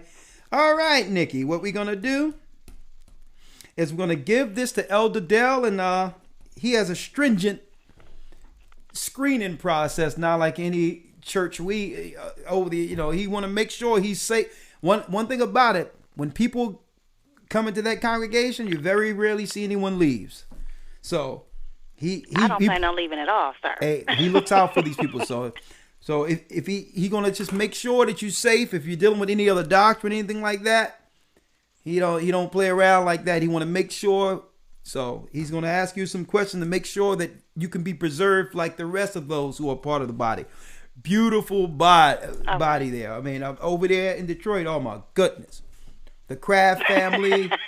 I mean, you're gonna love it. I mean, they can cook. They can cook too. So don't worry about it. I'm going to. I appreciate it. I'm sorry. I want to say this last thing because I know you got to get the sunshine because I'll be loving to listen to her. Come on. Oh my goodness. Yeah. She ready to cut her loose any second now. But go on. Yeah. Just to let you know, the path I'm on right now. What you said last week, constructive building. Yeah. That's all I have to say. Praise the Most High. We welcome you to the body, sister. Okay. Praise the Most High. Bless you. Yes, sir. All right. Bless you too. And Elder Dell, I think he the one gave me that black hat I had on TikTok. Had that thing tilted. That was an Elder Dell special. TikTok, a Gathering 144. Go check out the video we dropped the other day. You're gonna love it. And Elder Lawyer, I don't know, are the singles uploaded to Royalty Music? Do you know? Save Me and TikTok. I can do a check, but and I'll get back with you to let you know. Yeah, let me know if they uploaded because I think both of those will be downloaded for a small fee. You can have those singles, Save Me and TikTok, Royalty Music by Shepherd.com. All right, okay. Sunshine, take a deep breath and just let she do it all in one breath. Y'all ready? Here it comes. Hi, Elder. You ready? Hi, Shalom. Hi, elders. Hi. Come on. Hi, Shalom. All right. Can you hear me? Happy Feast of Weeks, elders. Happy Feast of Weeks. Blessed praise the Most High. Happy Feast of Weeks. Oh, Elder, history repeats itself again and again. Like as Jeremiah said, is Israel a homeborn slave? Because our people, Israel, have been, examined continually by the nations. If we operate on our own or amongst ourselves, we're constantly examined. And even from Egypt, we were examined under the pharaohs in hard bondage, Persian Empire with Haman, and even through the Greek and Romans onto this day. And this is why we are not left to ourselves. Even from since the Willie Lynch times and the civil rights times, we weren't left to ourselves because we were being counted constantly in survey after survey or census after census, and we are being watched by those who have conspired against us in Psalm 83 because they know that we are indeed the natural branches that would lead the nations to salvation in righteousness. Or if we're opposite to that, we're the wicked of us who choose to be the fruits of the flesh or in unbelief, those of us who choose chaos would cause the world that we were meant to be a light onto to mourn.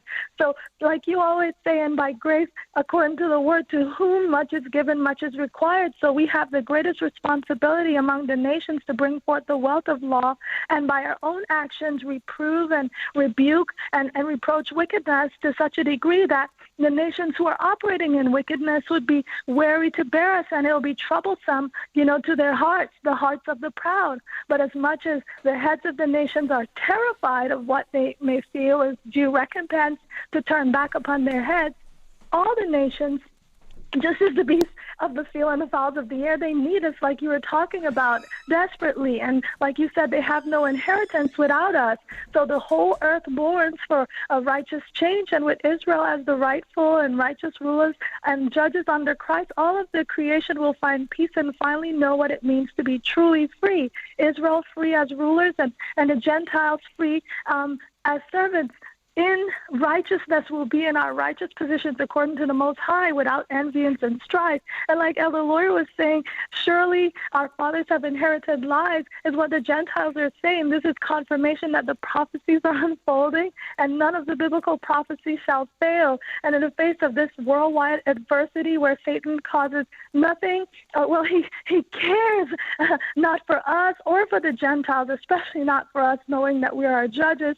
And even those people who choose him of our people, he's just like a roaring lion, just trying to devour whoever he can and destroying earth and sea to do it. And the Gentiles, despite with all this, they're utterly scared, and they're becoming more and more afraid for their lives and family and the legacy of their children, because the tides, like Elder Gabar was saying, are turning, and the Gentiles who boasted are now humbling themselves in hopes of cleaving to what the Jewish rabbi calls a natural root. Though we know that, as a convert, he has no control of the narrative of the awakening, because Paul said it, that we, the natural branches, can be grafted into our own olive tree, and for we are not like that wild branch.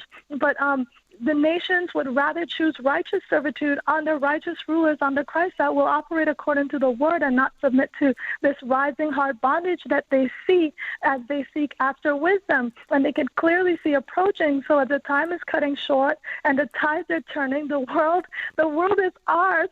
We who are blessed with eyes to see and ears to hear can now see the promises that belong to us through the bloodline of our fathers, Abraham, Isaac, and Jacob, and the grace of the Most High through Christ's sacrifice.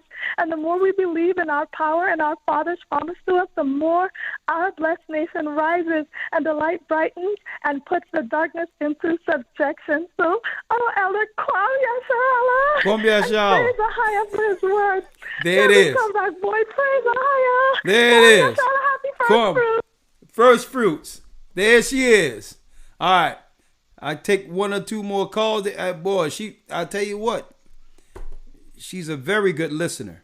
She broke down everybody. The phone callers, Gabar. Yeah, she takes copious notes. 507 area code. Shalom, El. How you doing? I'm blessed by the best. How are you? Oh, I'm good. Okay, now, I come from a background where I would have a brother, older brother was a Catholic priest, but growing up, I grew up as a Baptist. Okay. And I remember faintly of them saying negative things, but positive things. Now, the Catholic priest brother, he would say wouldn't say Hebrew Israelites, he would just say the Israelites, the true Israelites. And he would say they have some good points and they tell the truth, but people ain't going to listen to them because people want to be so caught up in the negative and follow the negative versus following the truth and the light and really get an understanding of what it is.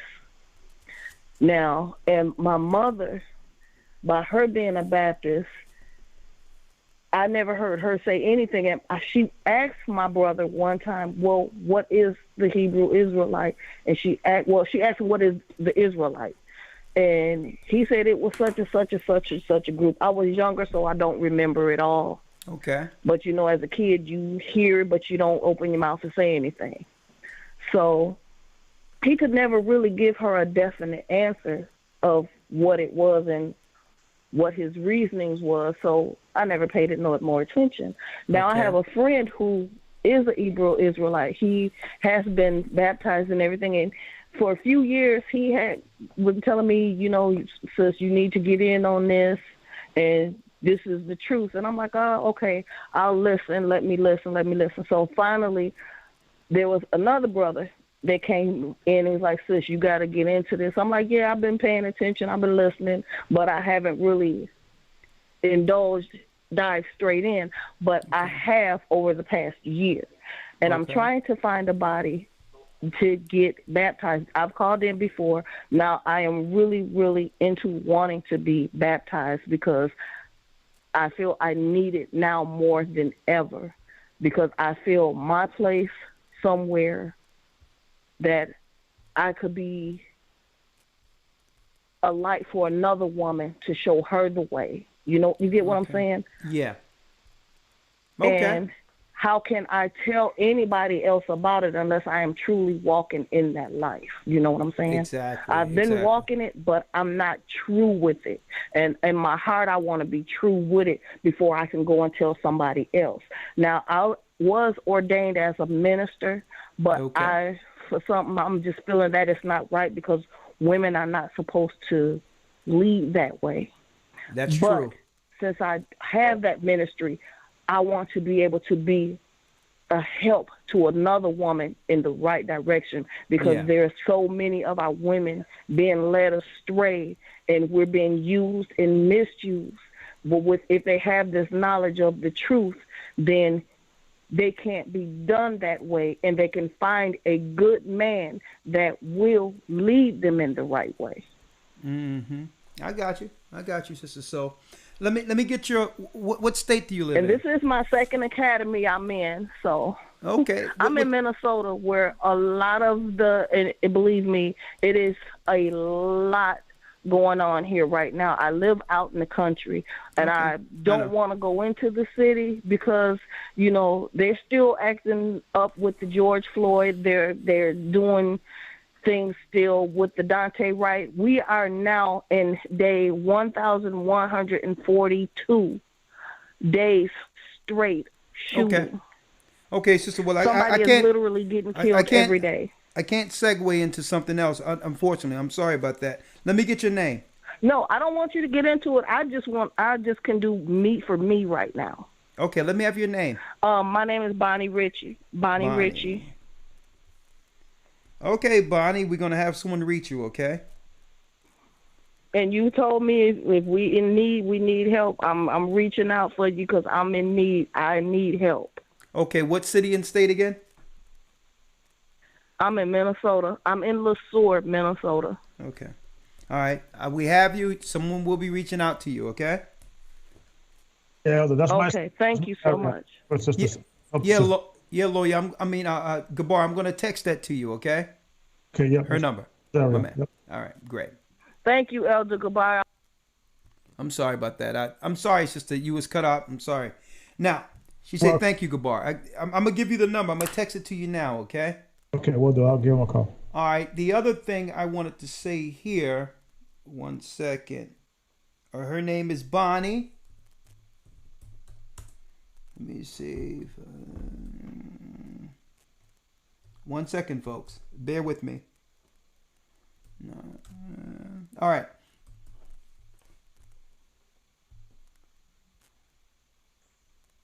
Now, Elder Gabar, let me see. Yeah, that's it. 412. Yeah, that's it. All right. So it's in the chat, okay, Gabar? Real quick.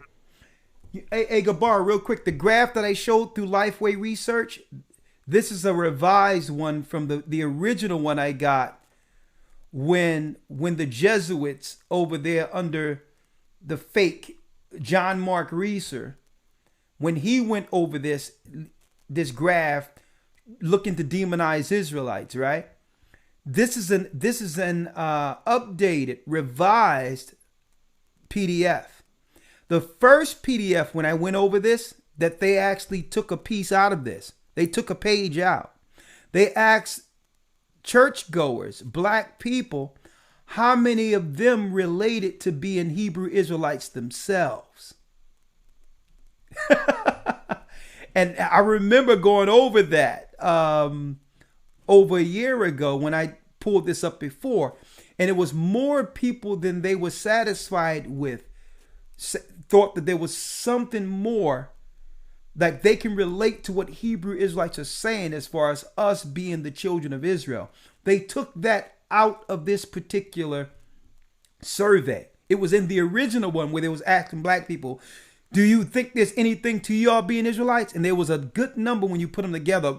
Almost 50% of those 1,000 people thought that it was something to us being the children of Israel according to prophecy. I know they ain't like that one either. But anyway, let me answer a few more calls, and then we're going to wrap up for tonight, and I'll give you and Elder Lawyer the last words. Let's see, 678 area code.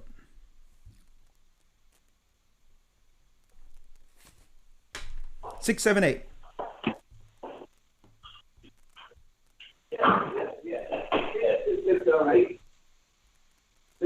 Can you hear me?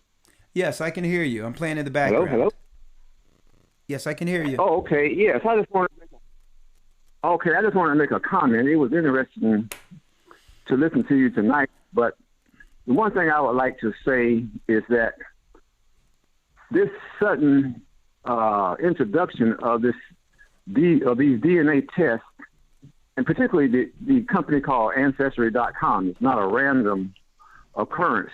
I do believe that the awakening that's happening amongst black people in America, African Americans, as to who they are, the message and the narrative that's going across the country, waking up African Americans to the fact that they are the biological descendants of the promised seed of Abraham, has shaken up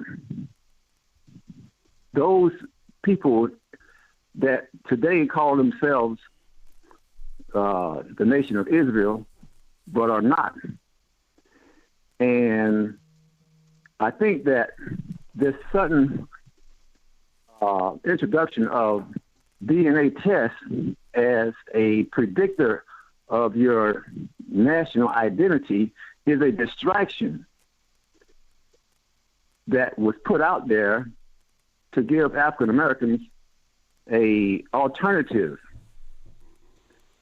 way of finding out their national identity.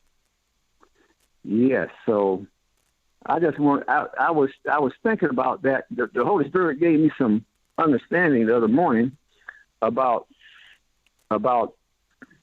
what's going on with this test called DNA. It's not a COVID-19 test, but it's a test that was invented as a distraction to give African Americans a non-biblical way of finding out who they are. They're not African Americans. They're not Africans, and they're finding out what their national identity is. They're biblical Israelites, and that is causing a problem for white Europeans and Western theologians. So, in response to that, what they did was introduce a distraction to rebut God's biblical awakening and his identity of his chosen people. Well, thank you, brother. Some great points. So that's all I wanted to say. Yeah. And tell Mr. Perkins I want him to sponsor me. Okay, well, I'll put your number down and we'll see what can happen, all right? Bless you. All right, y'all keep it up, man. Yeah. All right. Keep it up. Thank you. Yeah, those DNA tests is straight from hell. They're of the devil, okay? Let me put it straight out there. It's straight garbage. All of a sudden, you're going to come out with something and claim that you can show someone their past ancestry when you could have told us a long time that we're from the children of Israel. Okay, straight garbage. I find those who take those ancestry tests are more confused after the test than before. They'd be like, okay, you sent your DNA to total strangers, some Satanist somewhere in a lab that probably have cooked up a bioweapon specifically tailored for you. To come back and say, well, I'm 3% Asian, 5% Nigerian, and 40% Scottish, and 2% pygmy. Who knows? They probably just threw some bones to the ground and just said, okay, black, white, and yellow bones, and just wrote that down. Utterly ridiculous. I've seen people go through their ancestry and they get all these different percentages back. And then you ask them, okay, so who are you again? Confused, right? It's a data grabbing game to get data. Do y'all know that the majority of DNA tests are sponsored and paid for and actually created through the Mormon Church, which is a faction of the Roman Catholic Church? That they're behind the majority of the DNA testing within the world? Them and Rome? Did y'all know that? So, I mean, why do our people keep falling for this garbage? I can't wait. Ancestry tree and me is going to come back and tell me what you know why you're taking the test, like the brothers mentioning, because you know something deep inside you isn't answered. Your forefathers, the truth of your forefathers. And Esau is playing on that instead of just telling you that you don't need no DNA to figure out who you are. The Most High is perfect in prophecy. There's only one people who've experienced the international Holocaust called slavery from a biblical perspective. To serve other people in a foreign land, scattered throughout the four corners of the earth, sold in ships. That's Deuteronomy 28th chapter. You don't need no DNA test. And you're going to the people who lied to you to give you the results. Their science is let me tell you, it's idiocracy. Their science is stupid. Okay? Let me just put that out there. 23andMe. Yeah. Oh, yeah. I want to find out. And it's our people just sending our DNA into this stuff. And, Dr. Frankenstein, Fucci is sitting there probably, with some Fucci, whoever he is, Satan, sitting there. Here it is. Your strand of blood is trying to move from this specimen needle he had with the juice on it. I got a special needle for this woman. You want to know where you come from? Don't worry about it. Heaven. And guess what? You about to connect back there in one moment. Let's see. One more call. You come from the spirit world. You want to see your ancestors? I can help you. That's what they're doing. 310 area code. Last call. Hello. You're live with the Gathering of Christ Church. Yes, Elder Ricard, can you hear me? Yes, how are you, Elder Ricard? My name, Ricard, but it's okay. Yeah. No, I'm so sorry. Thank you. I'm new to the ministry and also to the academy, and I'm just so grateful that I found you. Praise the Most High. And it's just so interesting. Exactly. And it's just so interesting the way in which I found you, and I'll try and make it quick. I grew up in the Catholic Church. I went to Catholic school all of my life, graduated, high school, middle school, high school, and elementary. And even as a kid, I always felt weird in the Catholic Church, even though I was baptized, went through most of the sacraments. But I always felt that something was wrong. It was like the Holy Spirit was talking to me. I couldn't understand why we venerated Mary so, and why she was seen as a co-redemptress. And that was at the age of 9. And so anyway, as I got older, as a young adult, I became, quote-unquote, non-denominational Christian. And then going to some Christian churches, as you said, and I think I've heard you say it once before, the way in which they would pretty much interpret some of the scriptures, especially Revelation, when it depicts Christ and some other things. I felt a little off about that. So I'll try and get up to common day. Okay. I would say probably in 2018, 2019, I started really seeking God and asking Him, because I would see, you know, all the things that would go on in our community, the Black community, the shootings, the killings, were always derided, you know, we're a reproach in many ways. And I started seeking God and asking God, who are we really in relation to you, Almighty God, or God by God? Who are we really in relation to you? And it's real interesting with the campaign and all of that, the type of work I was doing. I was in senior assisted living. I was a director. And so for the most part, when the campaign hit, I was pretty much at home. I wasn't considered an essential worker, even though I was part of management. But it gave me time to start researching. And I've always been a student of the Bible and all of that. But I found you online. And I found the ministry, Elder Ricard, and I started listening, like almost daily. And I said, my gosh, it was just like you were really connecting a lot of the dots for me, questions that I had about who we are in relation to God. And it just really resonated with me. Praise the Most High. And like I said, I felt this connection. Exactly. I felt this connection. And I have to admit, at first, I had to overcome some things because, you know, in the Christian church, Catholic church especially, like I said, how they venerate Mary, you know, the virgin birth and all of that.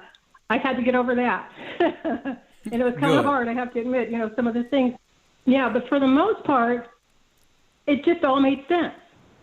And I just want to say, it's just so wonderful how the Almighty is so faithful. Like I said, I started that prayer back in 2018. Who are we really in relation to you? It has to be something more than this. You know, we're derided, we're reproached, how we're treated, we're mistreated, yet we're such a talented people. And my sons and I, we used to always have that conversation.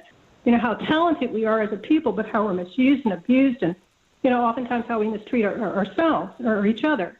And, yeah, you've been such a blessing. I mean, I can go on for days, but you've been such a blessing. And so I'm finally in the academy. And, yeah, I was blown away, too, this past Sunday regarding who's Edom. And it, like I said, it just hits home, and it makes so much sense. And as I stated, I was a student of the Bible, where I read the Bible on, you know, several occasions. But just with your guidance, it just makes this, and with the other elders, too, it just makes so much more sense. Thank you, in sister. Connecting the dots. And thank you, sister. And I'm going to tell you, I mean, I'm so excited. You know, believe it or not, I'll be as ramped up to do these lessons Sunday as you all be anticipating them. And you know, yes. I'm excited just to be a part of it. And if you had any idea how this stuff materialized to what the academy became, no one could have envisioned. None of us could have envisioned what the Most High intended with this. All right. So, but I love it. I love it. I love it. Yeah. And when if I can just say that, if I can just interject and say this, when you talk about anticipation, it's so funny that you would say that, because I'm on the West Coast. Yeah. And so 9 o'clock on the East Coast is 6 o'clock our time. Oh. So I'm up like at 5 o'clock, you know, trying to get things ready, where, you know, I can sit if I want coffee or if I want something like that, where I know I can sit, I can listen, you know, I can listen to Elder Lawyer with the Hebrew, and I mean, that's a little over my head, so I've got to really get into that. And so I'm hearing myself go, you know, I'm going back and looking over some of the lessons there. But I mean, I just want to be there to observe everything. Well, sister, we really appreciate you, and I'm gonna tell you, that's some dedication, getting up there before the sun on the West Coast. So, thank you, and looking forward to it. Wait till you see this lesson this coming Sunday. Whoa! I'm talking about the history books. I got books from the 1800s all over the place, where everyone. Oh, I've seen you present. Let me tell you. I've seen you present them, and I'm trying to get my sons on board. I mean, they're listening. They're young men. They're in their they're in their early 30s. Let me tell you. But I'm trying to get them on board, and I'm telling them about you. Yes, sister. So, every theologian. Let me tell you. Every theologian in America initially offered the slave ships. I'm talking about European white people. They all knew that we were the children of Israel. They set up they set up the bootlicks by the name of the AME church to change the trajectory from theologian history learning for our people to some weird worship and praising initially only to steer people away from the theological foundation of our people being Israel. Israelites who knew how to read and free slaves, we all knew, all the free slaves knew that we were Israelites, including the founders of the AME bootlicks. But we're gonna pull them out this coming Sunday, right? But it all makes sense. And I'm looking forward and we call them the chosen taskmasters to divert Christ's mission in the United States. But I'm going to be going into that Sunday. But one last piece. No, and I just wanted to say, and you still see them today. I mean, in the Christian church. I mean, I think some of the pastors are very much aware of who we are. But once again, they get a bag or they get backing or financial backing and status, and they continue with the deception. But I wanted to say just one last thing. I used to always wonder too, and I mean, you brought it to me like full circle, filling in so much for me. But I mean, I know there's many reasons why when we were brought over into this country, we weren't allowed to speak our own language. We weren't allowed to read or write, and it's for many reasons, to keep us ignorant, but also so we couldn't pass down that heritage, that oral, information about who we are to our children. It was, well, I mean, I know but just so diabolical, but just the evil was so thoroughly planned out. Oh yeah, it was calculating. But sister, thank you, and that concludes our broadcast. I hope you've been edified, and that's right. This concludes our broadcast, and you know the name of it, Jewish Confessions. It's back. Judah are the Africans. Are you with us?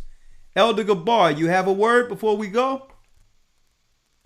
There's a scripture in the book of Ezekiel that it says that if the wicked restore the pledge and give back what he stolen, that his sin will no longer be remembered. I'm paraphrasing. Yeah. And my message to the Jewish people: give back the pledge that you stolen, and everything will be cool. You stole our identity. It's okay. It was part of the prophecy. But now it's time for us to go back and establish the true order, the true Israelites. So if Jewish people want to make it right, like you mentioned, this Jewish rabbi is being sincere, or there's some sincerity in his speech, and I believe it. Yeah. But the bottom line is they have to go all the way with it. They're going to come in as Edom, and the instrument in which God used to punish the children of Israel. And if they confess their faults, as we have confessed our faults to our Father, then we can have a conversation. But until then, okay, we'll see you in the spiritual battlefield. Shalom. Yeah, shalom. Yeah. And brother, all due respect, and I'm glad he brought that out. We thank you, Rabbi Itzhak Shapira. But to say this week we're going to have the Africans lead the Shabbat, no, it got to be the other way around. They got to continually lead the Shabbat. And you have to take the back seat. And it's okay. We'll baptize you, and we'll in the spirit of Christ. Guess right. You're going to learn correctly, and you're going to help us with the information you receive to enlighten more to that number, 144,000. And guess what? When it's time to give out the old goodies, we will hand you your portion. But thank you. But start with what? Telling the truth. And guess what? That video was a start, but now it's time to go to the hood, go to our neighborhoods, and let the brothers and sisters know there. Guess what? You're the children of Israel, because I tell you what, you don't have to. We're going. We're going. You don't have to. You will see a presence of the gathering of Christ Church. We're going to go through with the all white. We're going to clean stuff up. We're going to start getting our people together and prepare for the Babylonian bounce. Elder Lawyer, you have anything before we close out? Yes, sir. I just wanted to announce that the new singles are officially up on the royalty music page. Oh, awesome. So if brothers and sisters want to go ahead and start downloading those links or downloading those new songs or singles, they can go ahead and do that immediately.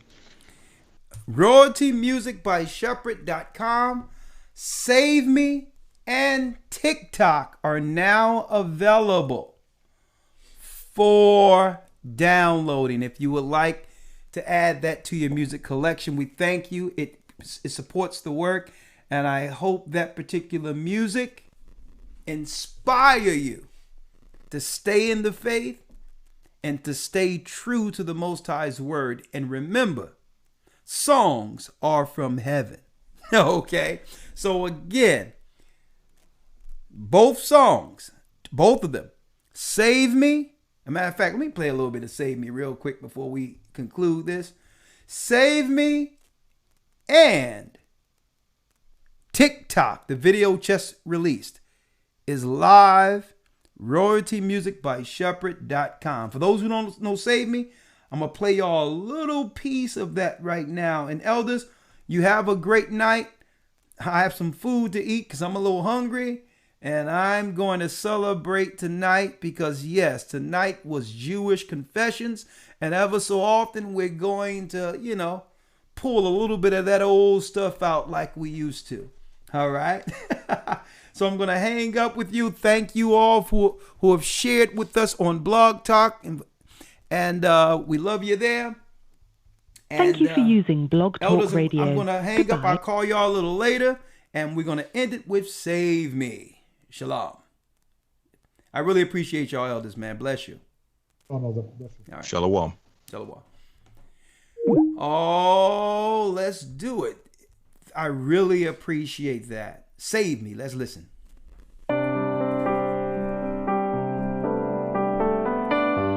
Hey. Oh. Hey. I was on my way, felt the presence of your son every day. Every day. I let go of your hand, and now I feel a change. I close the door. Close the door, fall to my knees, and I begin to pray.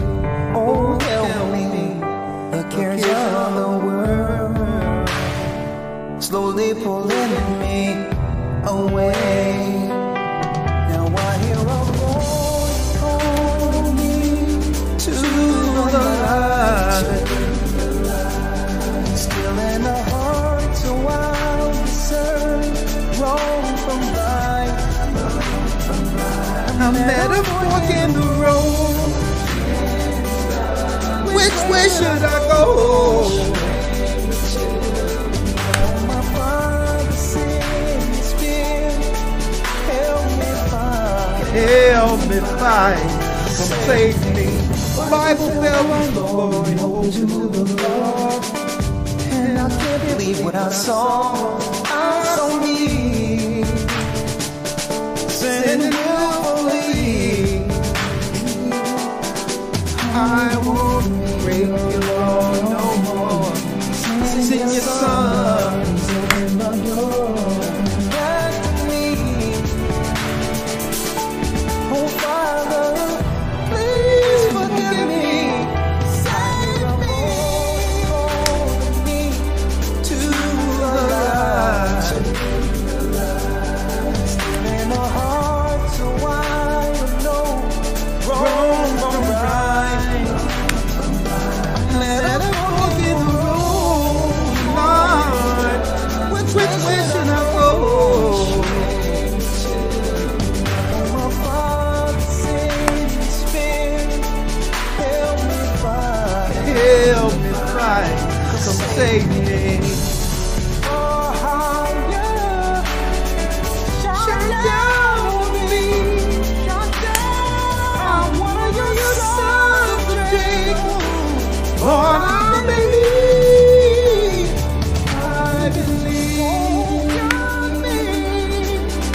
save me. To the light, sing your song so I will know. Run for right, I'm that I'm for you. Which way should I go? My Father, send your spirit. Help me fight. Save me.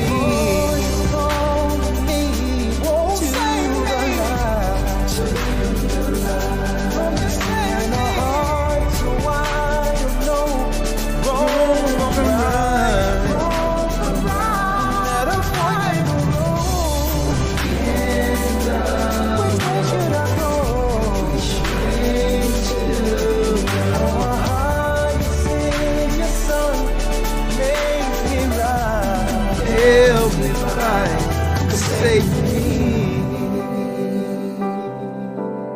yeah.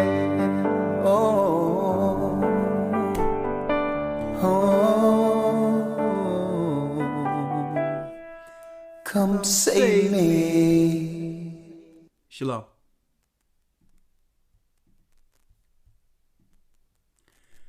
Thank you, my brother. I know you tired.